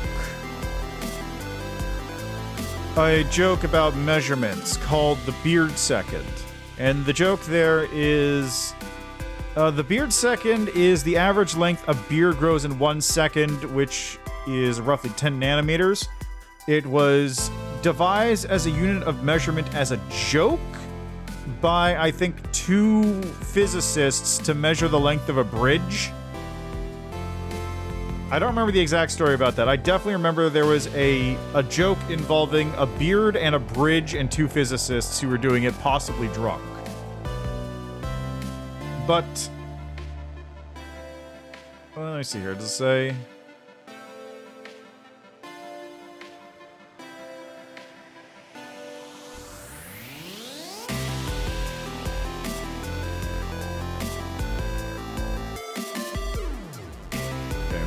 beard second origin.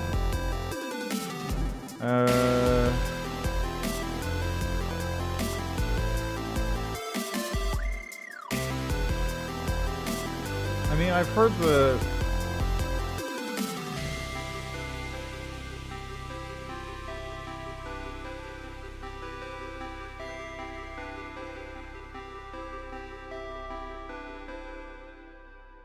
I remember seeing that story, but I don't see it here. That's...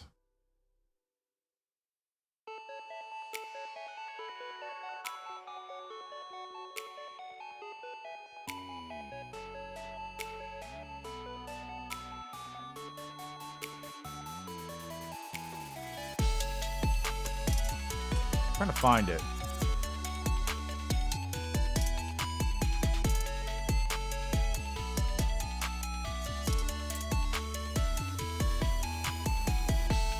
Nope. Okay, I don't see it. Anyway, the reason I brought up the beard second is because I just came to the realization that, like, everything is arbitrary. Pixels are completely made up, as are any kind of measurement we assign to anything. Time is an illusion. Distance is a fever dream. And... pixel count is completely based on arbitrary numbers, based on an arbitrary monitor and arbitrary times we live in and whatever, so I can just do whatever I want. For example, if I wanted to, for example, on initialization, over here in the initialization object, we are going to create, right here.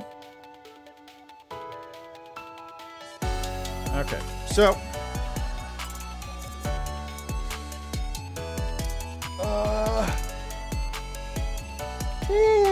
do I want the base width or the view width? Probably view. Base is the project resolution, so I probably want to use view width. So I want to go to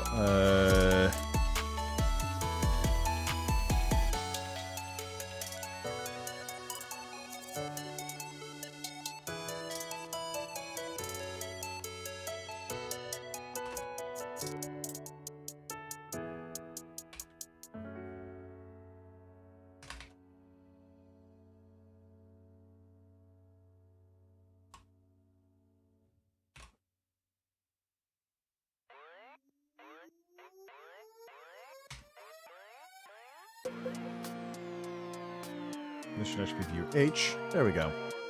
So, I'm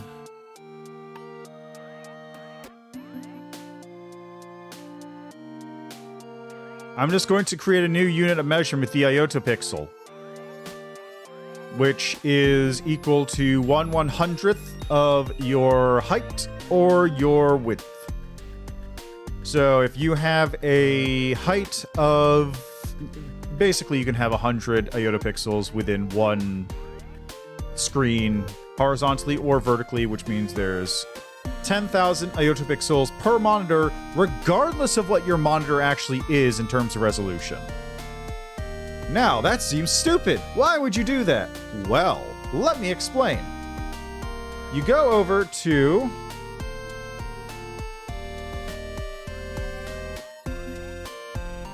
You go over to your master game object here, and you go, gee, I like having my score at roughly 300, which is... what's 300 out of 100? 1080. Wait, X? 300 down is 1920, so that's what, 1/6?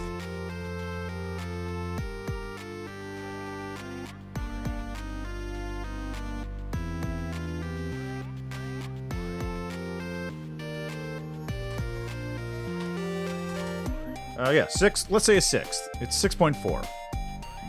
Actually 6.4.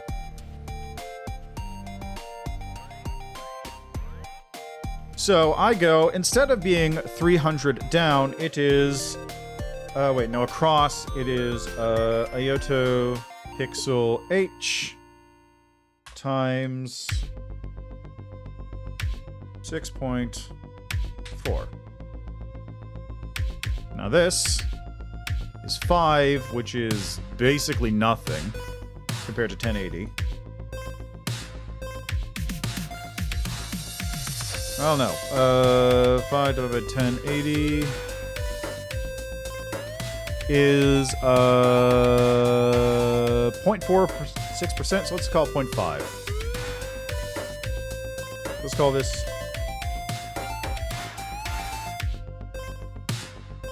Wait, what am I doing? Pixel height times 0.5.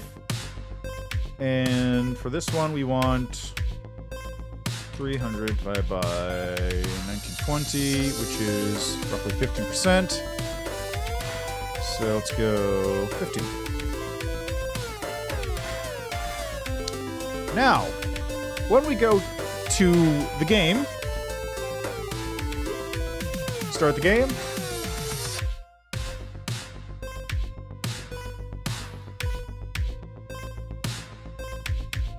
Ah, I forgot to set those global. Right. That explains it. Alright, so we're gonna go,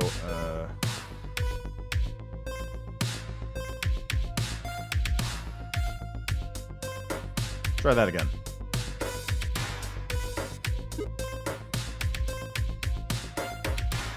It's not set, because I had to set global here, too.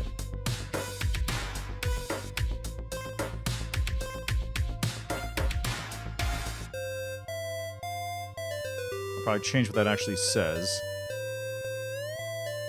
Anyway, do that.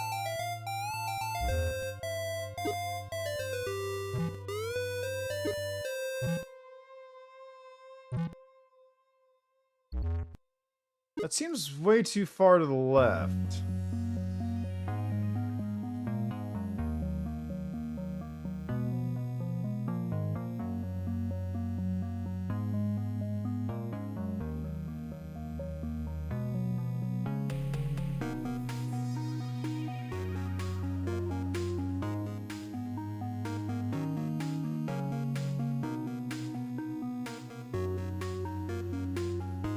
Alright, well, you know what? We'll just try this.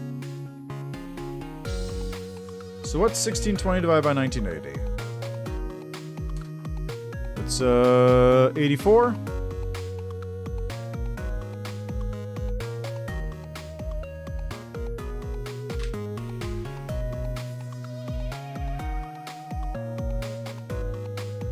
There you go. What's 960?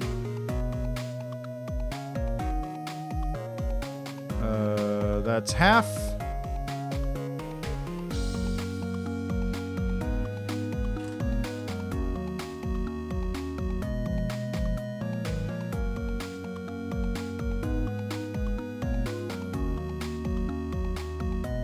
Let's see, what's 150 divided by 1080? That's 14%. Oh, that's why I didn't do it right. This is width. This one's width. This one's width. This one's also width. And I said this was 14%, right.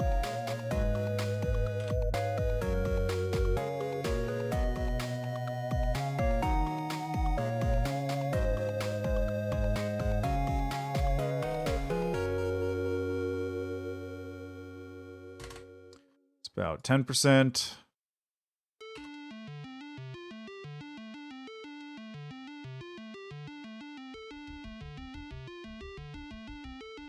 Yeah, so these are fine because these are locked to the actual menu objects. No, they're not, come to think of it. Why is that being loaded in a different location? Anyway, so if I go here, those are still not in the right spot for some reason.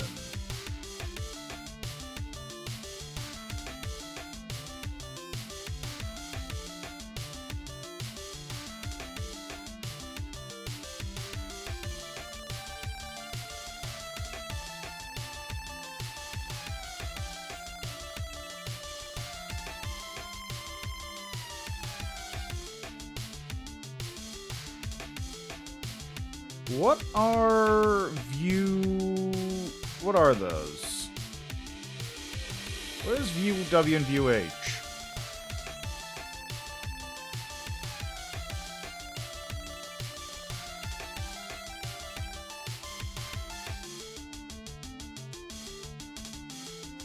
View width, view height.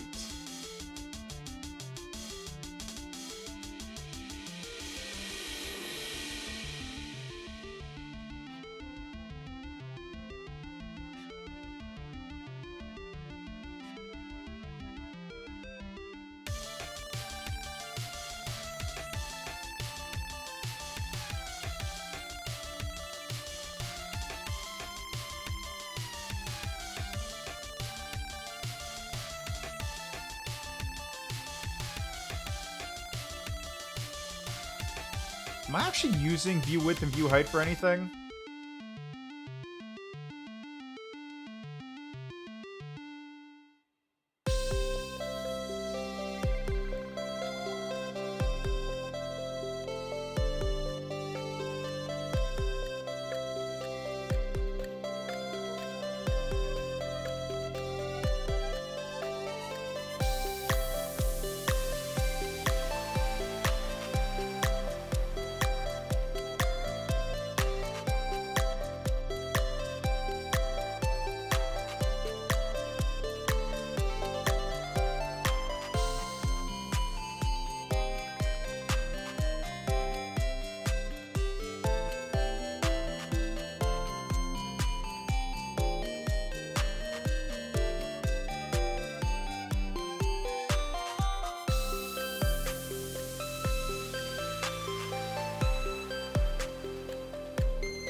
I got the feeling I might not be using this actually appropriately.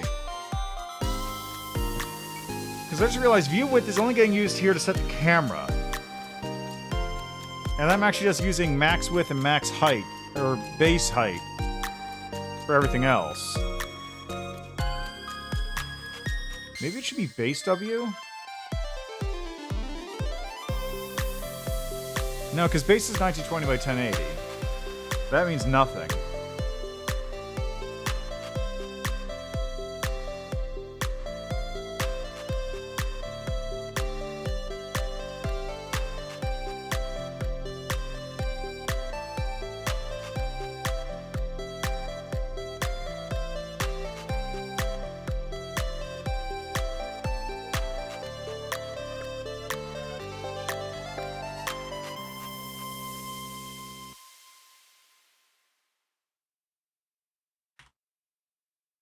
Well, can't hurt to check.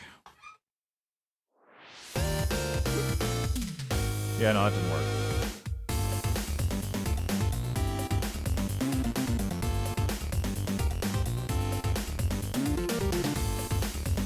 I guess I could also export max.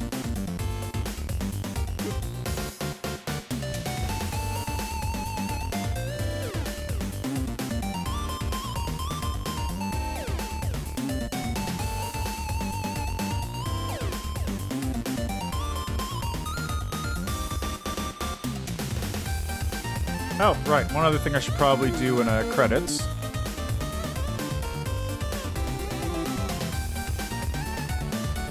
Because I gotta add this thing for the object, right?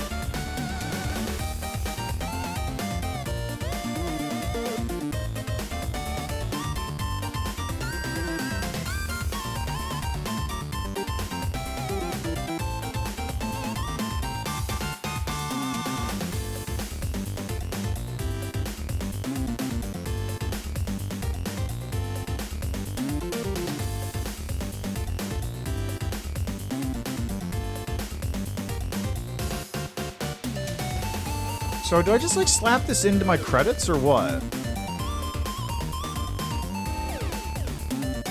Like, how do other games do this when they license something? Do they just do that, or what?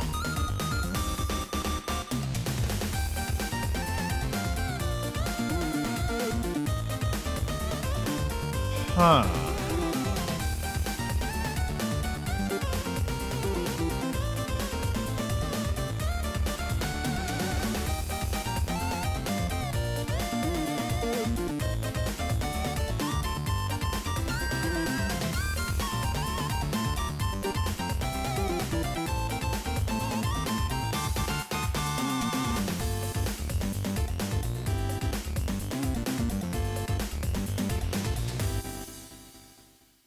How do I actually use that?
I guess I just, like... That's not the one. Hold on. Turn on that right one. I guess I just, like, copy this text over? Just, like, straight copy the text. And then go to... credits.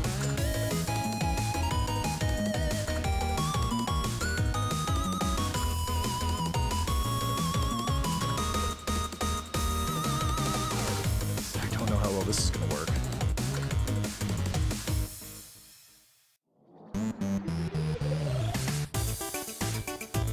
Not at all is probably the answer.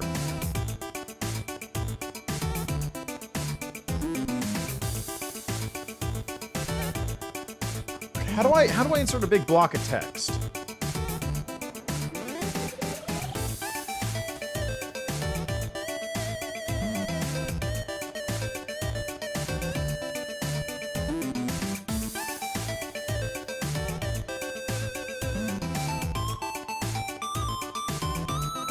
You know what? It's probably a better option just...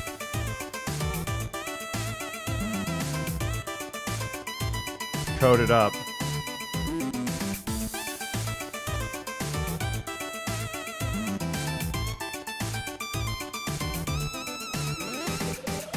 Draw text.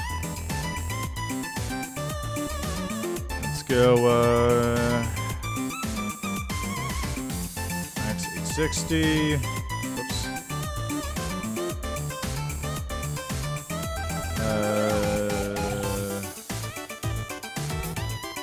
Call it 1000, and I need to just put in the string.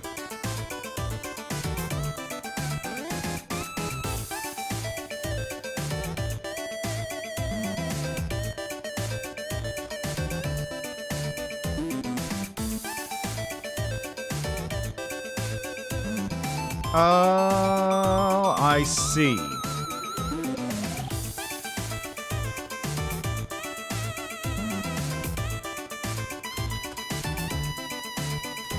How do I use this?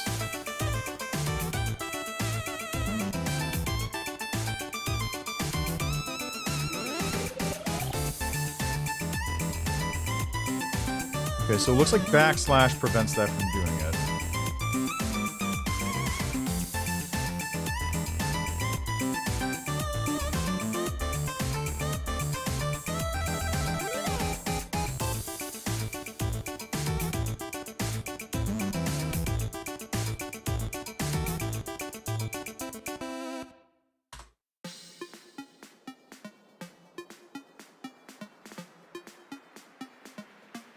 Oh, there's another one here.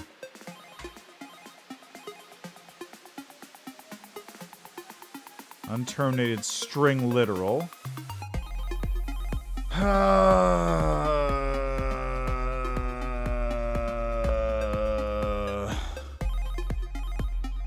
Okay, there's a new line.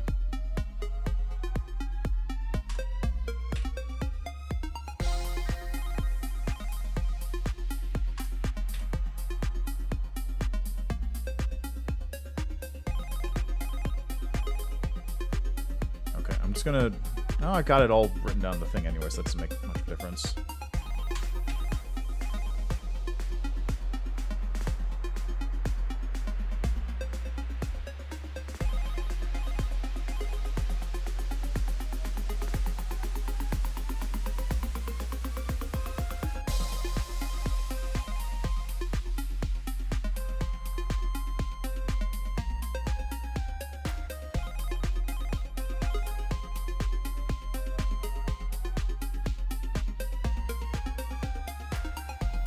Oh, at... Okay, that could work.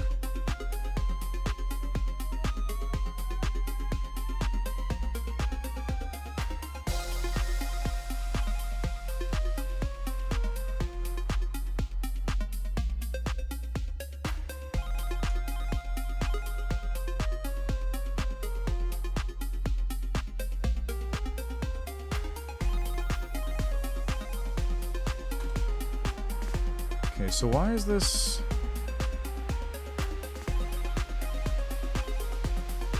Okay, so...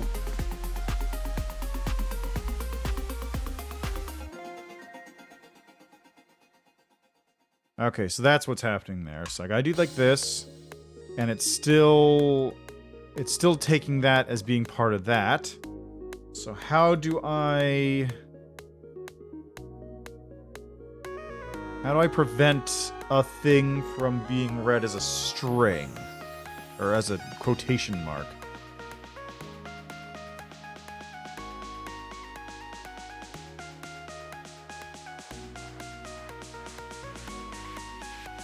It should be backslash. It should be a backslash like this.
Why isn't it working here, though? It, like, works for this one, I think? I mean that? I mean this? No, it's just... It means that, but it's not doing it.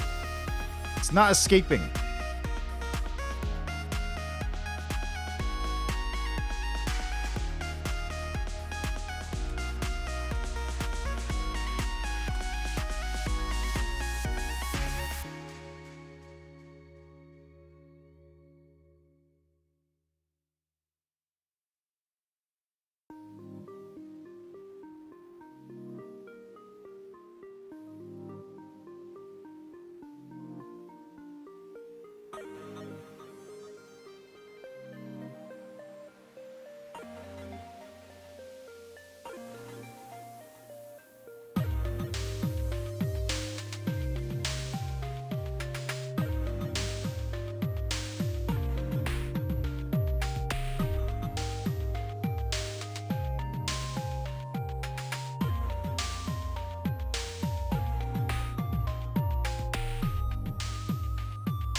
I can do this. I'll just modify the terms slightly so it works.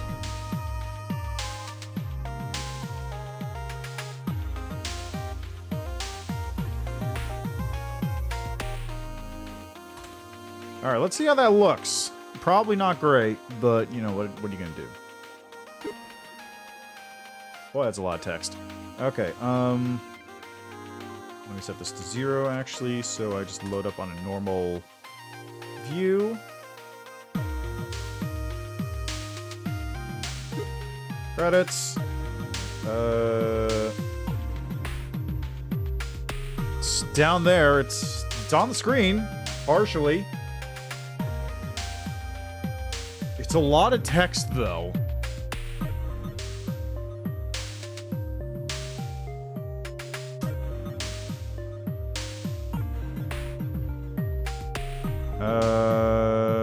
Draw text transform.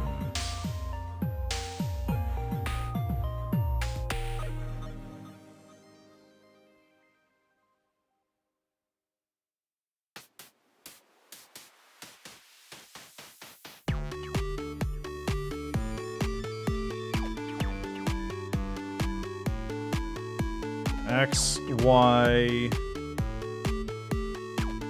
this.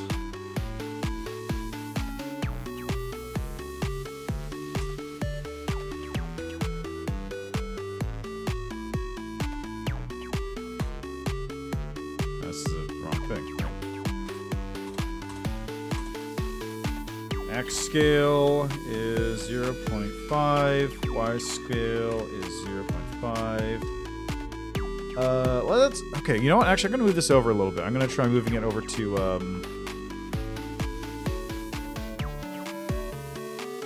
move it to like 1500 and 100. Let's see if it fits on the screen. Do I really need an angle? 0. You could just let that. You could just have by default be 0. I'm just saying. Yeah, there it is. Hey, it's an eye straino vision, but it's there. That's what counts. That seems like something you would make an entirely separate screen for. Just say like, these are the licenses I use.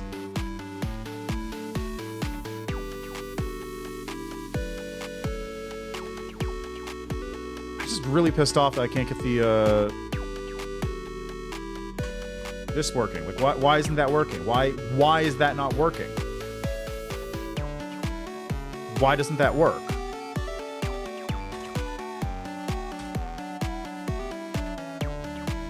Is there like a legal difference between a single and double quotes?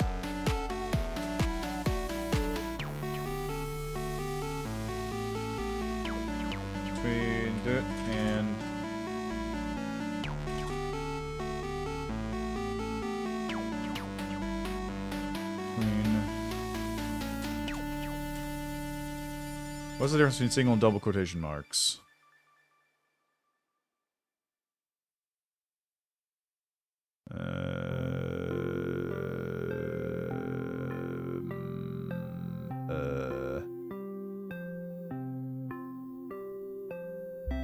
I don't think there's a legal difference. There's like a difference in terms of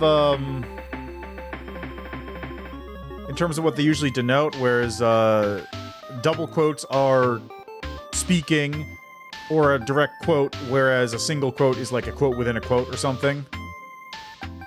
But I don't think there's any legal difference, so hey. As long as that's fine. I'm gonna ask about that.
Oh, hi, Ripto and Nick Ninja. How are you doing?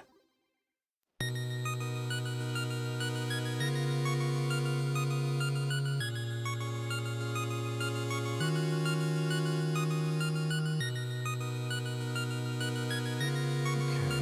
that takes care of that.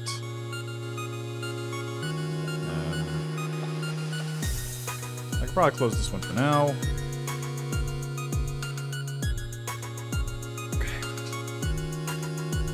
For this, I need to figure out what's going on with this that's putting out the wrong information.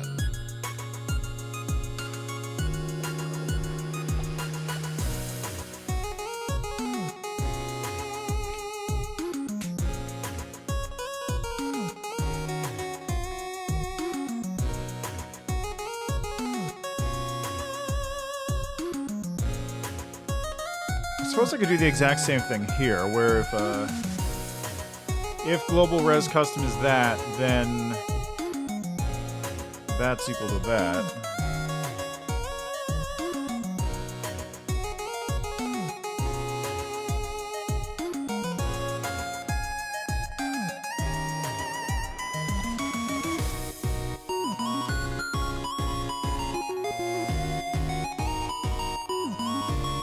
There you go.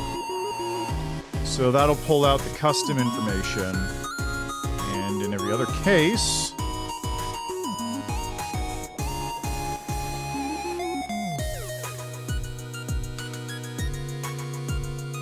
guess in this case it would be view width, view height. So I can just copy these ones over actually.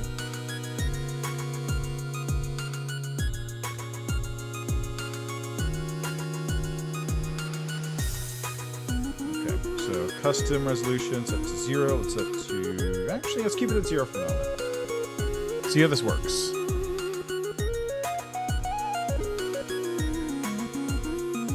Okay, things actually seem fine. You can see their last round winner is a little squashed down, so I can actually move that up a little bit. Last round winner is what I want to move up. So let's go back to game. So last round winner, move that up slightly, make it ×9. I think that moves into the correct spot.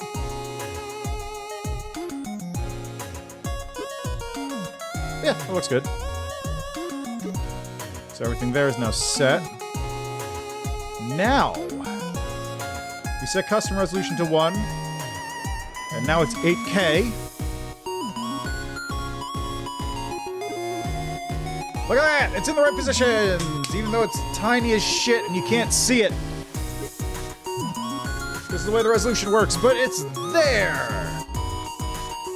It's there! And that's what counts. The pixel is functional. And really all that is just the fancy way of saying it's the percentage of the screen that it's across, but it works. Now, how do I scale it up?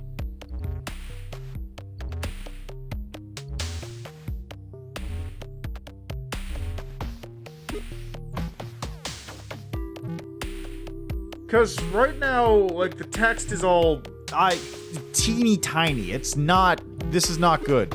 It's too small to be usable, right? Like, you can kind of see the one a little bit if you squint.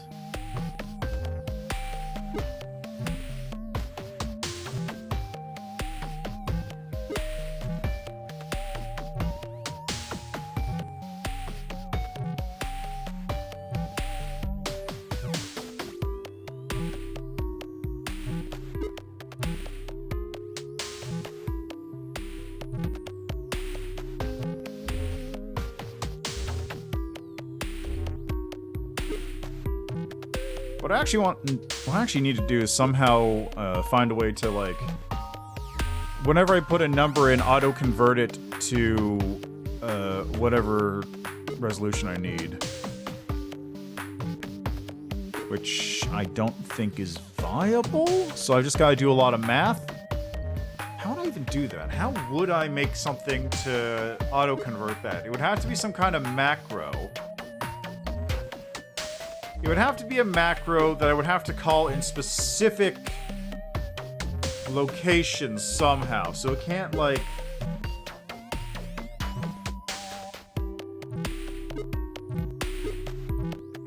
I can't have just, like, a macro just like, if you have this number, do this. Because I need to, like... I need to somehow tag whatever I'm looking at. So it would have to be a macro like...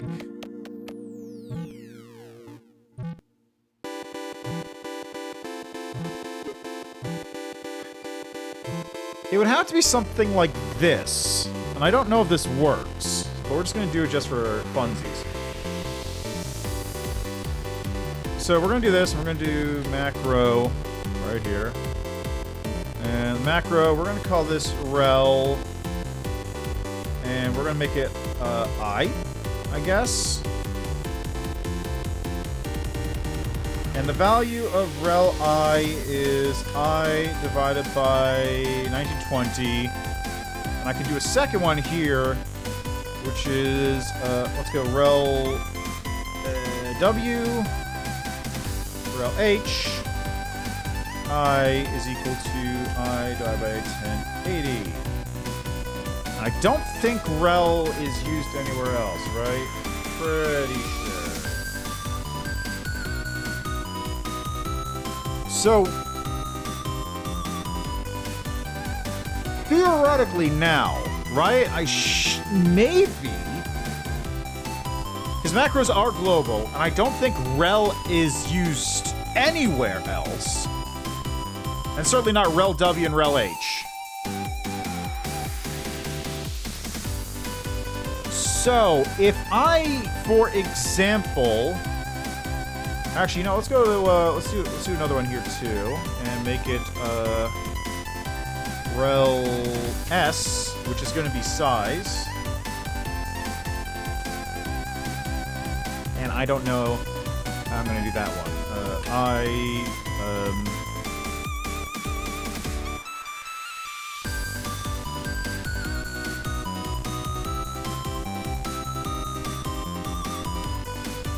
Alright, this would be I divided by 1920 times, I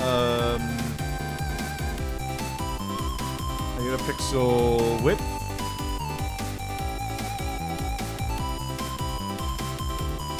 I get a pixel height. And this would be, I don't know what this would even be. But the size scaling is really arbitrary. And I don't know how scale... Okay, how does scale work in GameMaker?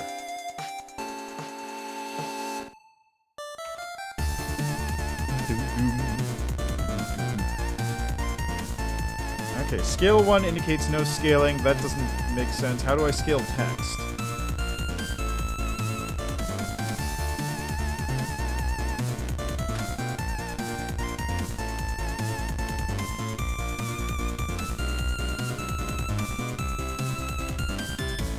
Alright, hold on a second. I'll be back as well.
Oh, yeah, I should probably also put this down here, because the AyotoPixel thing doesn't even exist up until that point.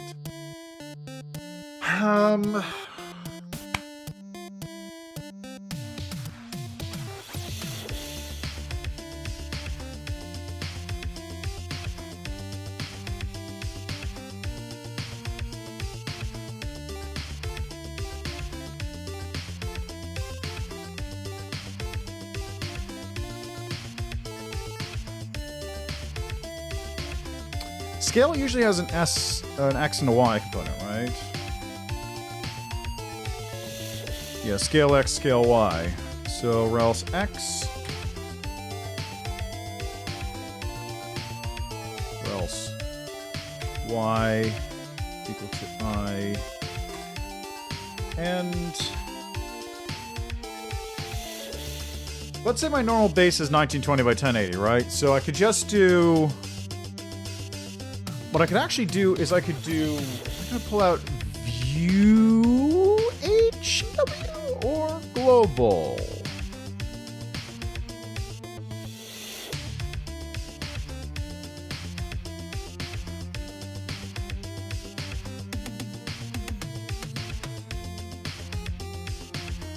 Actually, how do I execute? How do I put a macro in here? I wonder. Let's see, can I... Okay, how do I set a macro?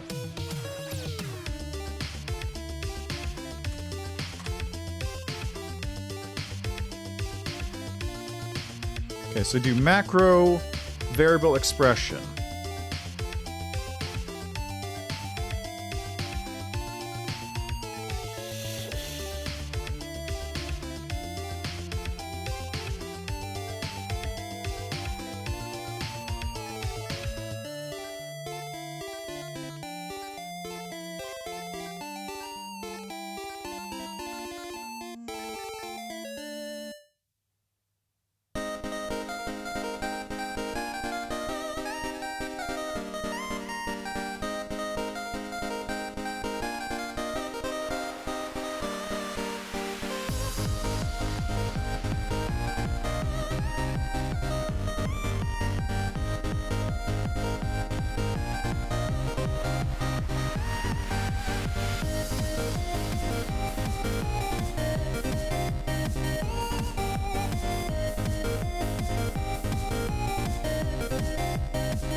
So I think if I just do this, to do macro,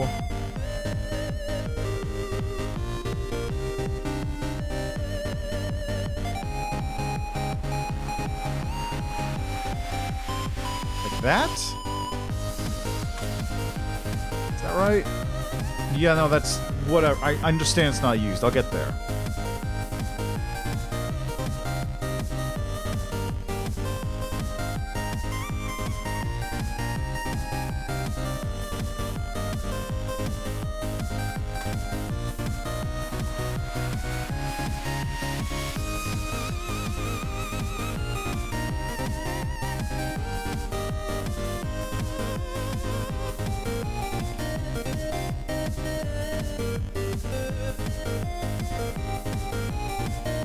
Okay, there we go.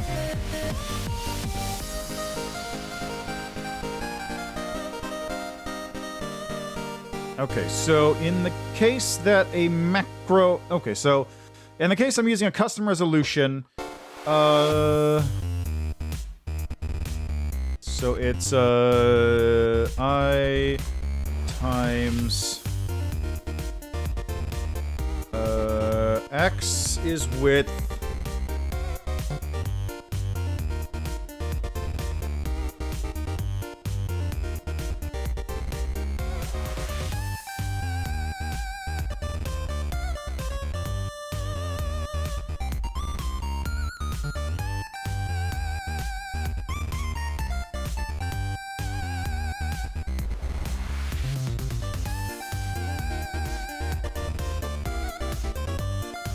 So if I do this, rel W, rel H, rel SX, rel SY.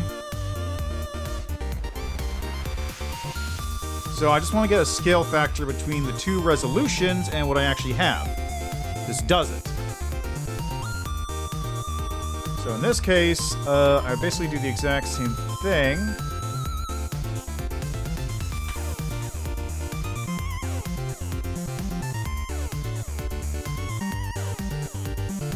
What's the problem here?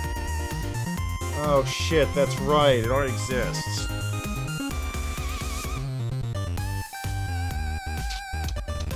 So I can't add it twice. I can't have multiple definitions.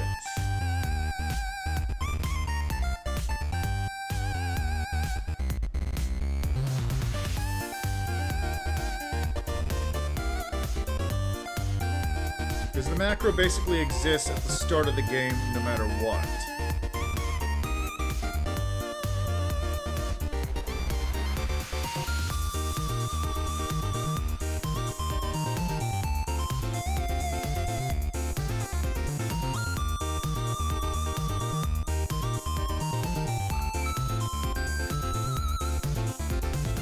So let's get rid of that one for the moment.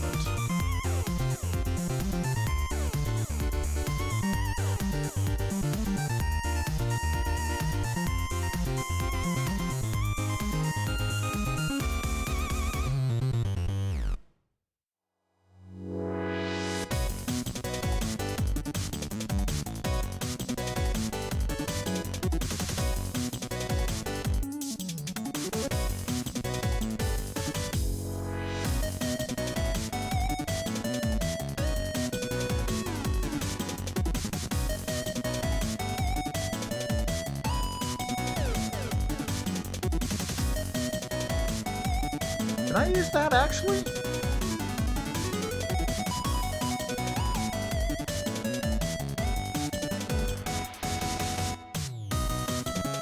Oh, I actually could, couldn't I?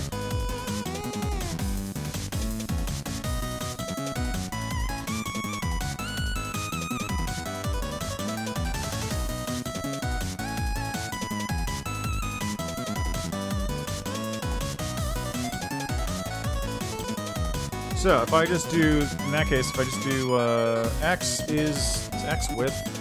Yes. So I just do this.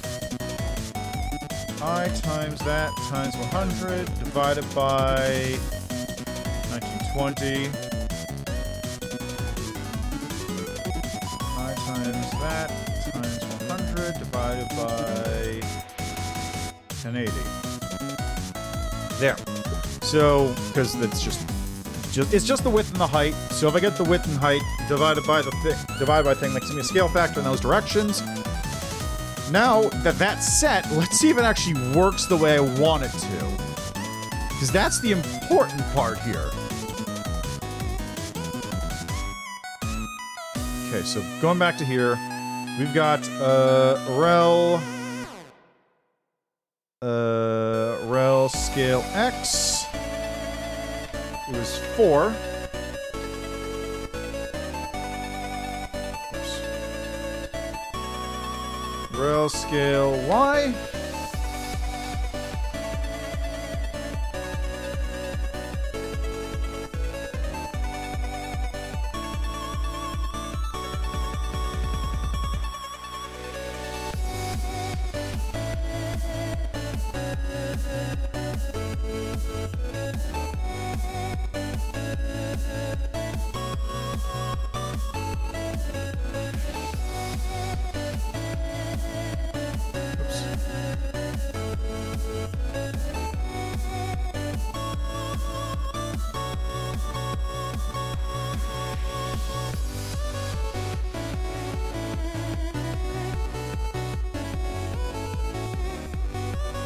Okay. Now let's see if that worked.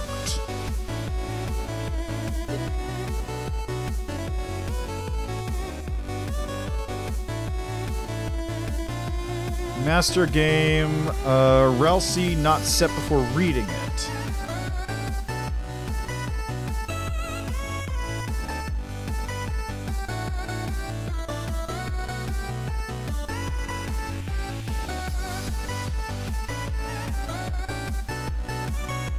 Maybe I can set them as functions?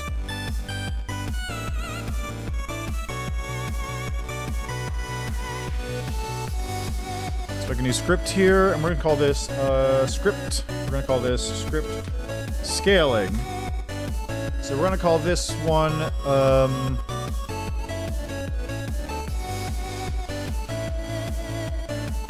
gonna be 1, and argument is that.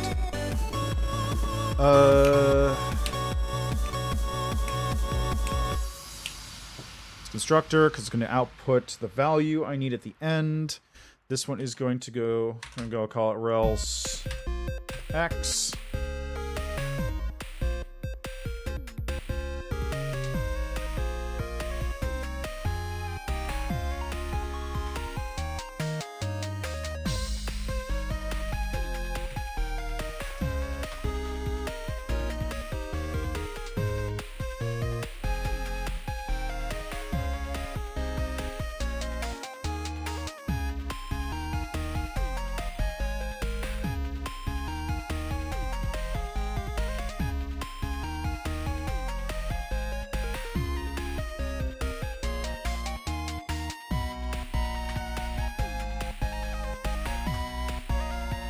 Let's see, output, I don't know, out, X, scaled. Let's call it that. Do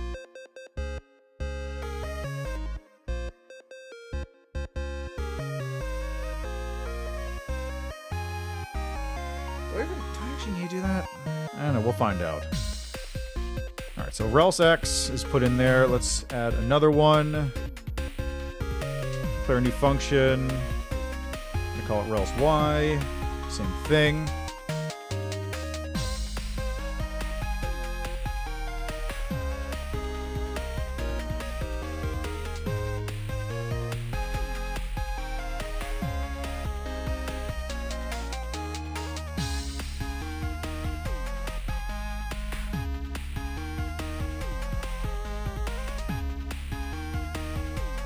Just copy that over so I know it's right.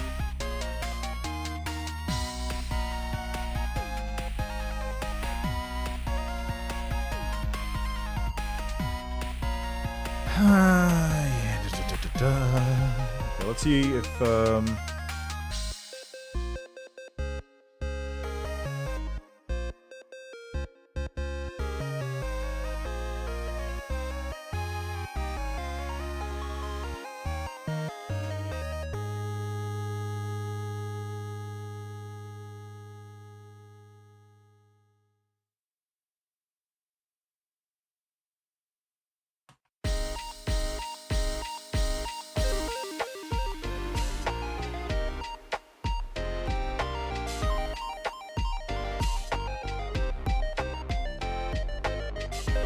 all right, and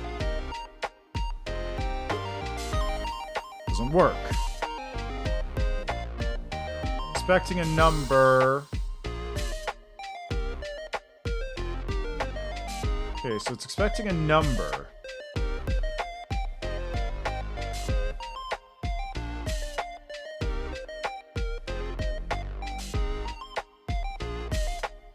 That's weird. Why isn't it outputting a number?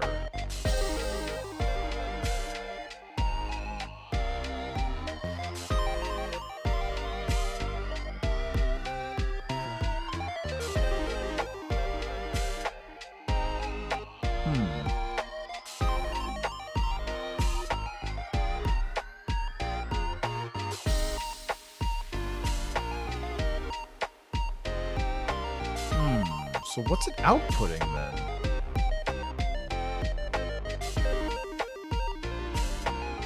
Okay, let me go to the main menu here. Let me just... No, not that one. I don't want to go to the main menu thing. I want to go to master main menu.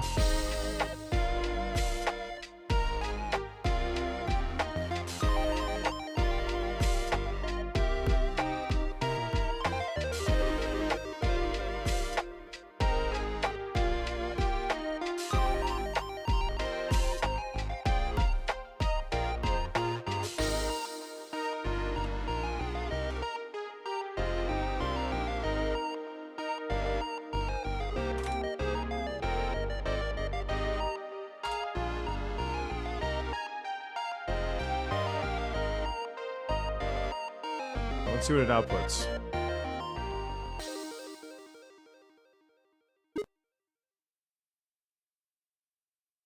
Game undefined. That's weird.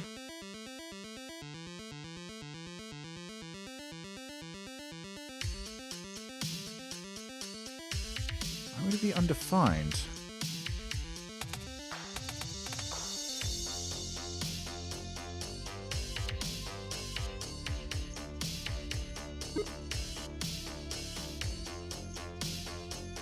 Exit game undefined.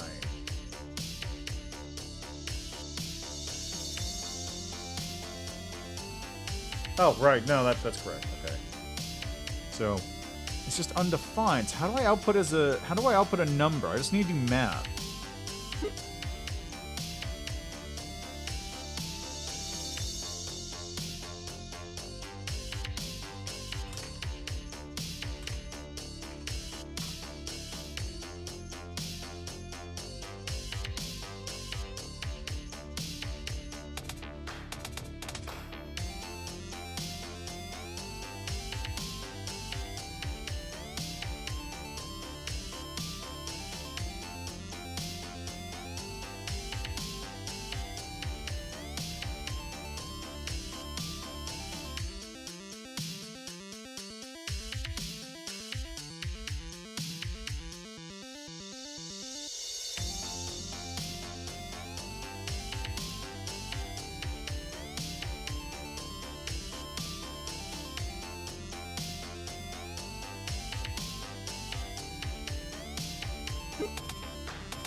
Oh, I know why it's doing that.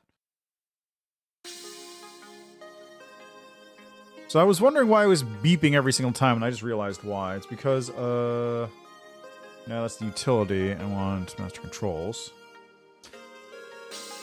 That's why. Because it plays a blip no matter what, as long as there's an asynchronous event has happened, like the game starting.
There we go. Problem solved. Now it'll stop doing that. Not that it was much of a problem to begin with, but hey, now it don't. Well, hey, problem, yeah, there we go. Okay, now why isn't this working?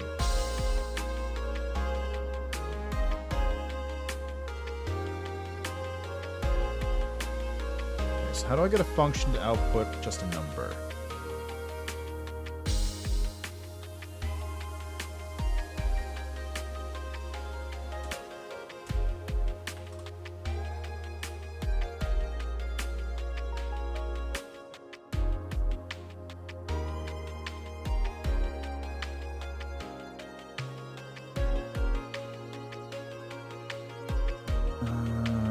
Okay, so I guess what I could do here is actually... Oh, no, that's not what I wanted. Let's do code. So, is there a return? Ah, there you go. That's how you do it. So I bet that's what you do. And then if I do this... 16! Hey, there we go! Hey, problem solved! I just need to use return. It's the only thing I had to do.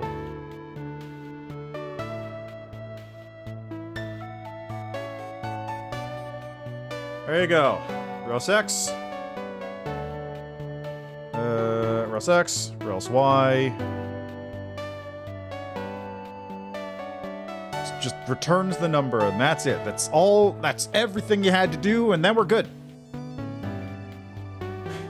Okay, so let's declare the other two functions.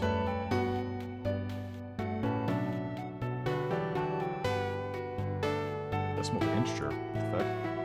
So rel H, rel W.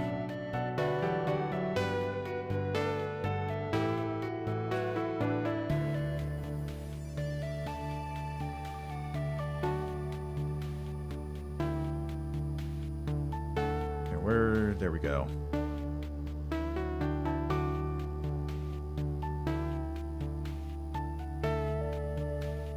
There's rel W and rel H.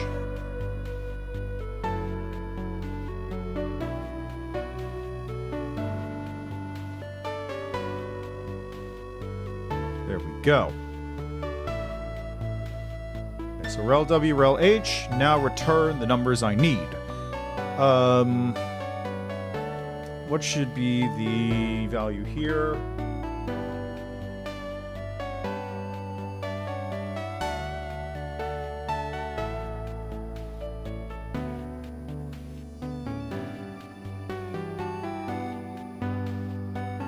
be 1080 if it's blank. This will be 20 if it's blank. Oh.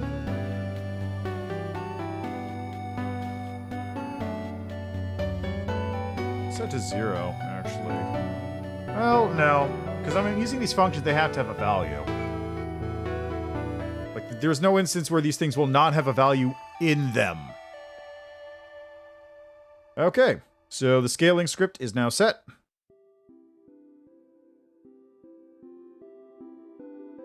I'm going to get rid of this real quick.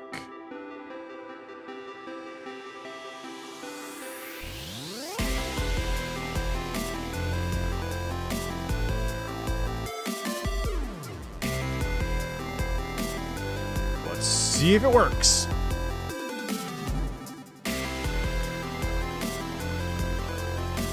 Hey, look at that! That is an 8K screen you're looking at right there. Everything scaled properly.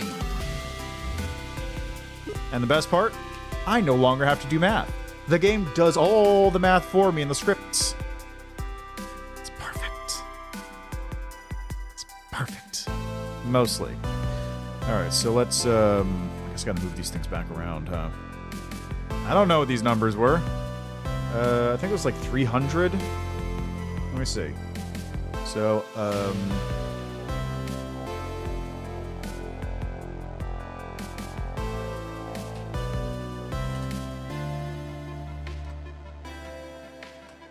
yeah, it's about 300.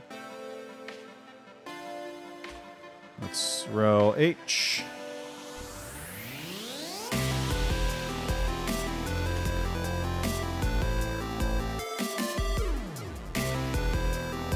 Wait.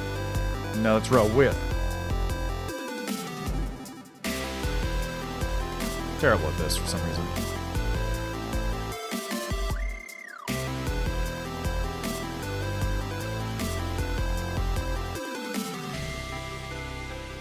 Yeah, right. I had these set at 5 for some reason. For some reason it was sitting at 5 pixels down. I don't know why.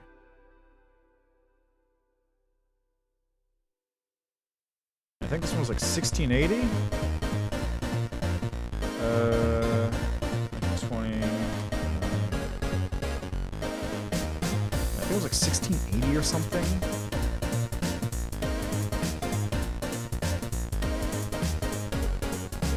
This is easy. It's 960?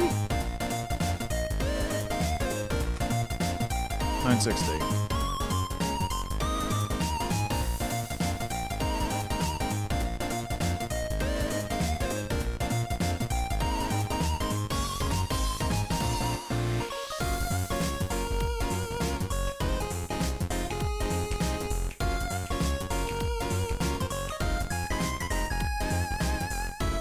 Okay, now it's, I think 14 was 300.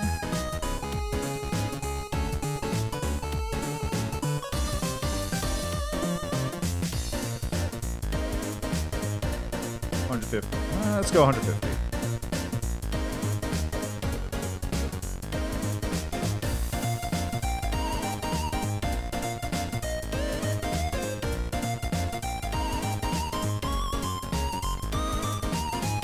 Let's see.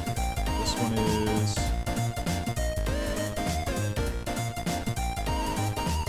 100.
Oops, no, it's 3.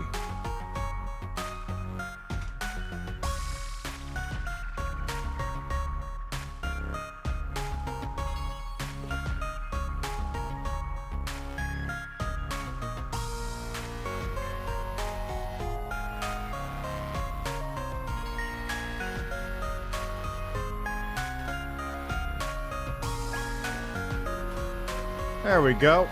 And now let's take a look at my game.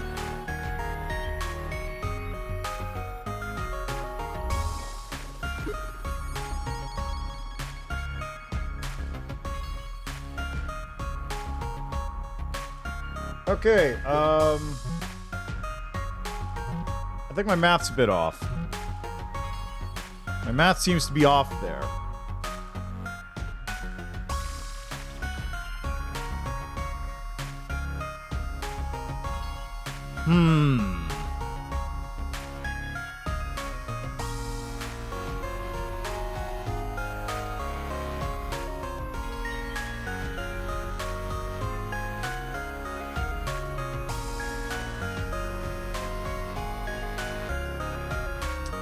Okay, so let's take the scaling's fine. The scaling is perfectly fine. The locations are what I'm worried about.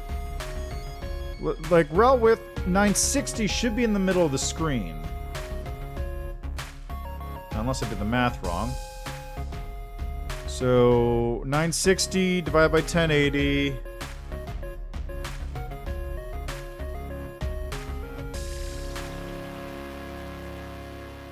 $960 divided, or that's not the right one, but 960 divided by 1920 is 0.5 times the width of the screen, which should put it halfway across.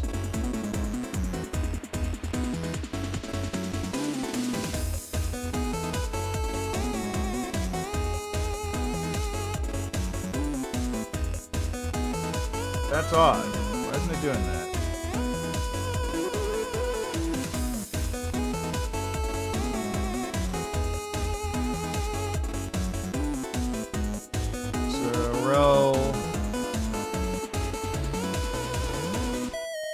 Why is it not doing that correct? 38.4. What?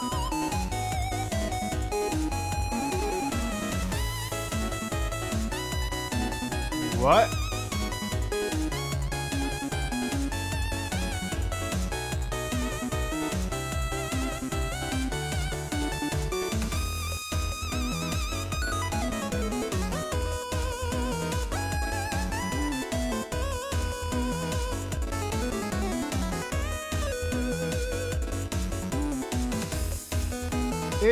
That's probably not right? Hold on a second. 960 divided by 1920 times 20. No, that's wrong.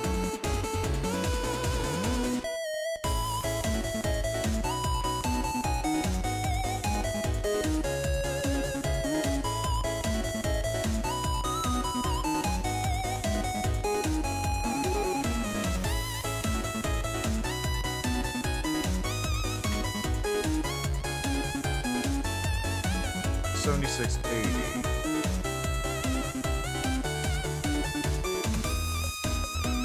$38.40. Right. I divided by 100. I forgot about that.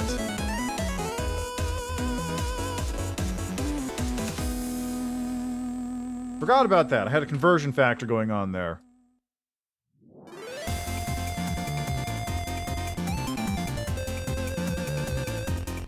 So that should give me 3,040. Yeah, that's fine. That one's fine. That one's wrong because I hard-coded it in. But if I do this now, observe. Yeah! Yeah! And now those are still in the wrong spot. Why are they there? I guess the better question actually is, why are these here in the middle?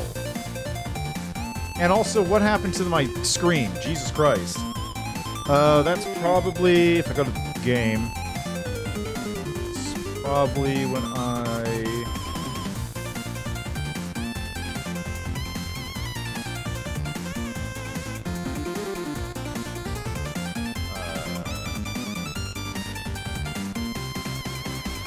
yeah, that's right. There's a new surface here, that's why. So call user event 1, call user events 2.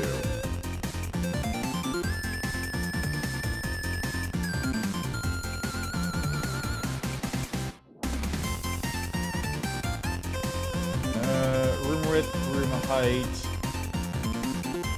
I feel like that's not quite the right size anymore. Let's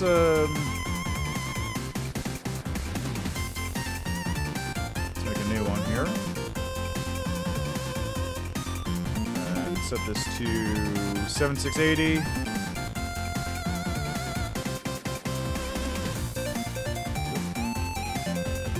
And 680 and 4320.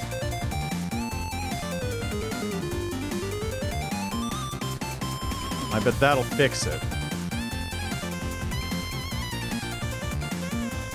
Nope. Oh boy, it's lagging hard though. Jeez. That was... oof.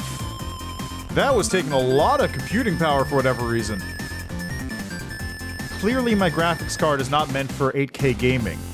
Especially when I'm not playing a game, just looking at a white screen.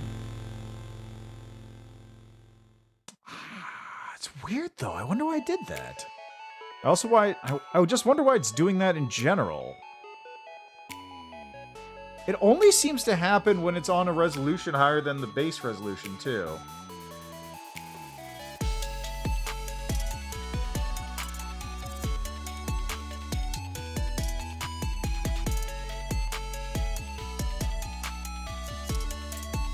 Now, another thing that's curious is why...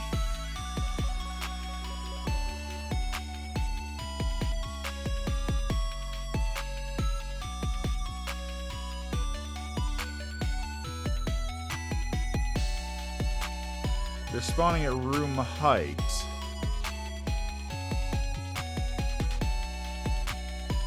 Room height and room width. So the game objects appear at... okay, I see.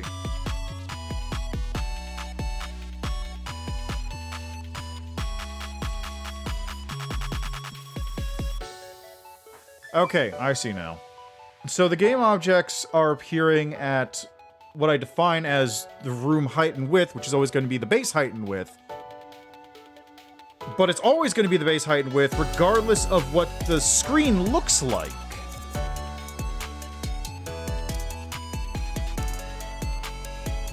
So what I actually need to do then, in order to get those menu items to show up in the right spot, is I go to the GUI part again, and I go here, and I do this. I do is it width, this is rel height, rel width, rel height,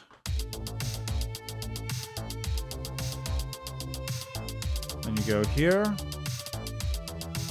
rel width, rel height,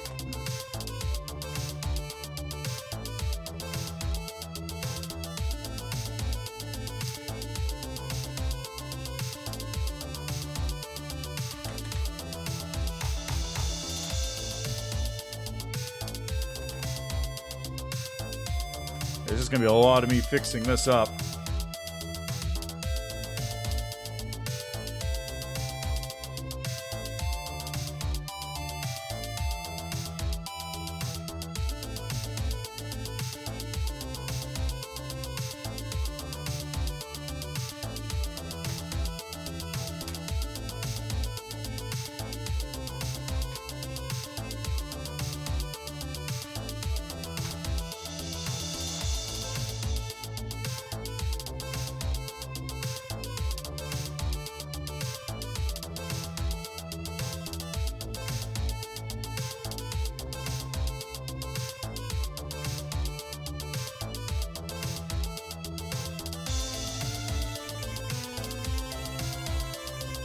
Alright, now, if I go to it...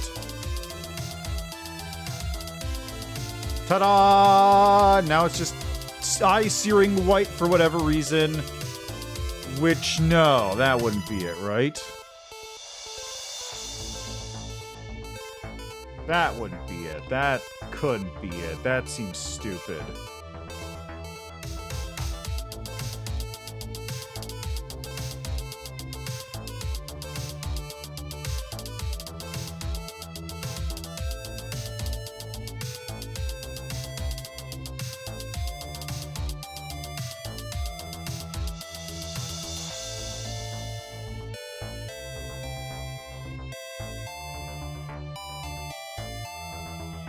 That's what it totally is. For whatever reason, now it's working, because I have cameras and viewports and stuff.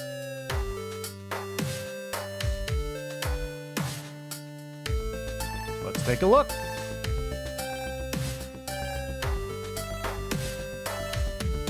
It works now. Although not actually.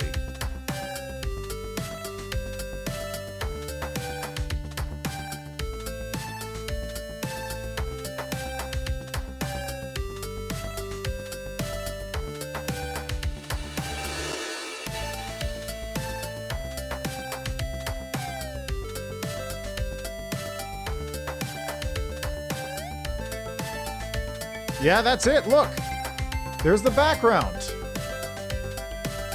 There's the background.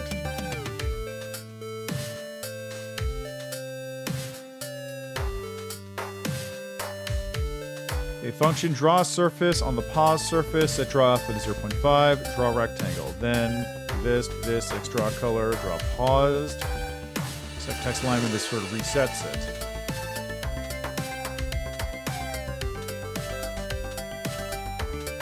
There you go.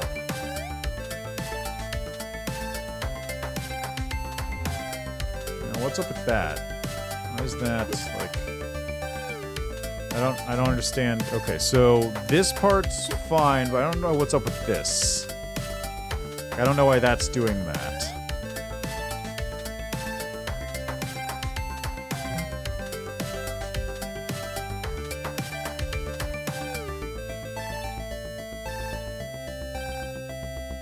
Okay, well, now I know what was up with that nonsense.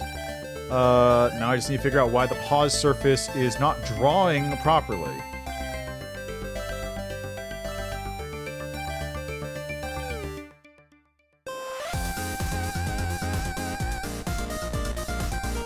I think I have a hunch, actually. Let me go back to the room. So we do this. The master is right here. It should be catching the game. Should be catching game, so I don't know why it's not. This is the activate layer game. Call user event 1, which creates the menu objects.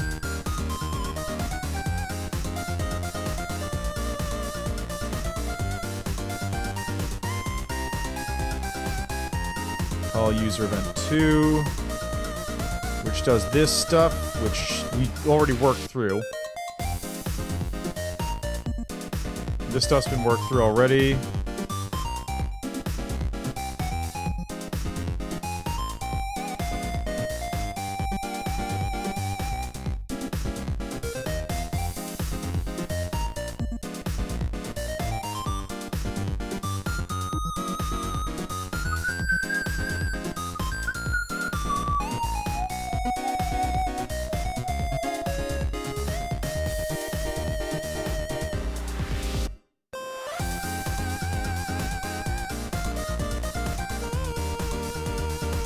So why is it not drawing the application surface?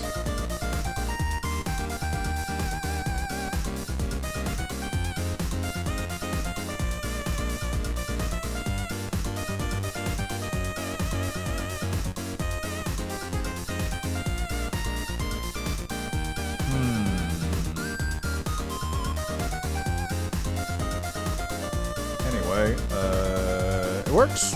Mostly. Resolution stuff is kind of set. So I gotta do a lot of, Alright, so now basically now I've got custom resolution sort of in there. I now have the ability to customize the resolution to whatever I want, and the game will adjust to, you know, whatever degree. So for example, if I do this and I set it to 1080 right now, this is going to be terrible looking, but let's take a look, shall we? So we've got a...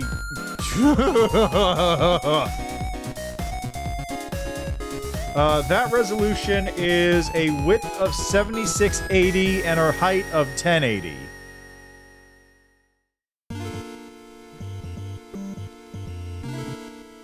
That's what that looks like.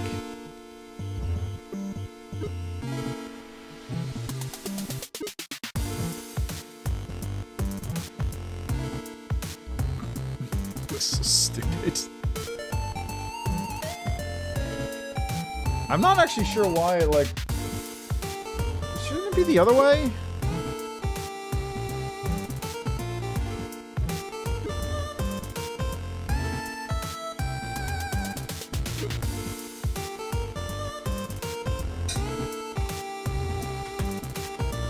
I feel like it should be the other way.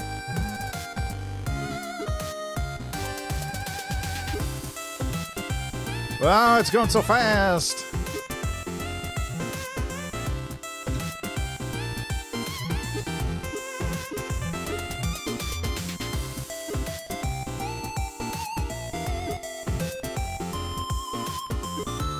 So I guess it's just...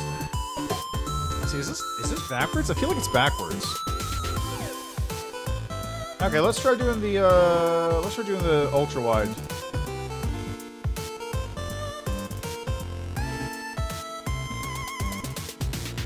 It's 2560 1080.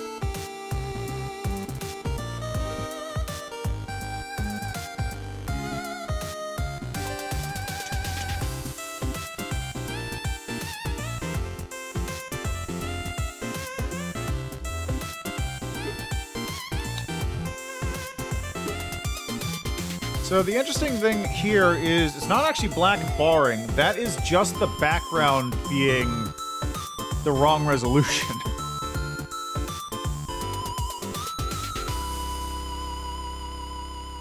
Like, these aren't black bars on the side here. That's just a wrong resolution being shown.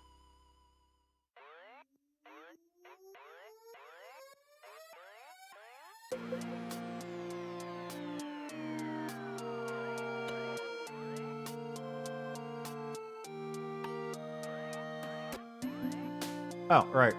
Okay, so let me actually do something here. I'm going to set custom resolution off. I'm going to reset the actual resolution here so I can just have, like, something reasonable working right now. Okay. There you go. It's all working. If I pause it, it's still black and doesn't work. Okay. And there it is. Okay,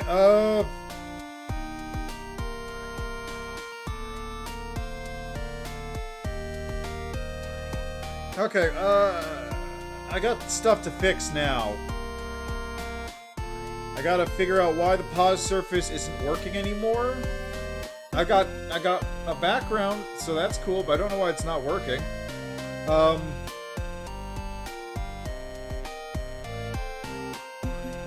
I'm gonna have to go through and change a lot of the coding, so instead of doing coordinates, it has relative coordinates based on the base value of 1080, 1920, whatever.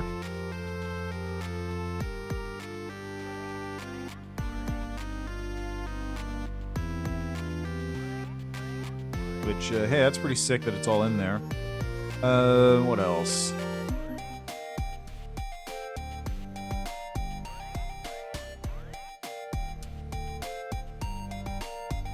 So I gotta do all that. That's really everything, though. I kind of cracked down on a lot of the resolution stuff. Just there's weirdness now, which wasn't there before, but it's more functional now than it was. So that's the important part here. So I think leave that there for now. Yeah, seems good. All right, so next time, I guess... I'm really not sure what I'm going to do next time. I might be able to finish up a bunch of the stuff over the week. First thing I'm going to do, though, is I probably won't implement the resolution stuff into the settings just yet, because that is something I'm going to want to, like, tinker with over time, or maybe I should do it and then just, like, use that as an easier way to change resolution settings around instead of having to go into my INI file and reload the game every single time. Yeah, I think I'm going to do that. So I might not add that, because that's just going to be me adding another thing to the settings. That's not a big deal. Yeah, I got to think of more stuff to do now. But first things first, what I will do is I'm going to just spend a little time after the stream just going through doing all the, like, make everything relative, just changing how everything works in the entire code. Everything else has to do stuff now. Which basically just means I have to do stuff in the main menu and the credits and the settings. And I think that's really about it, honestly. It actually shouldn't be too much work. It's a little bit. It's actually quite a bit, but it's not too bad. And the nice part is once I do it the one time, I won't need to do it again. So I'm going to do that. I'll upload a new build. That'll go up on itch soon enough. So you'll be able to play it there. Yeah. Tomorrow is going to be more Pathfinder Wrath of the Righteous. Getting close to the end of my next run. And next week, like I said, no idea what we're going to do. We'll figure that out. One thing I will mention now, I'm also going to mention it tomorrow, is I will not be able to stream on Monday. I've got something coming up for basically the entire morning and afternoon. So I've just got to deal with that. So, not a whole lot I can do about that, unfortunately. Anyway, thanks for stopping by, as always. Enjoy the rest of your day, evening, nights, what have you. Once again, you have been listening to the StreamBeats Chiptune playlist. Let's see, anyone I can raid? Anyone live? No. Alright. Thanks for stopping by. Enjoy the rest of your day, night, evening, what have you. And see you next time.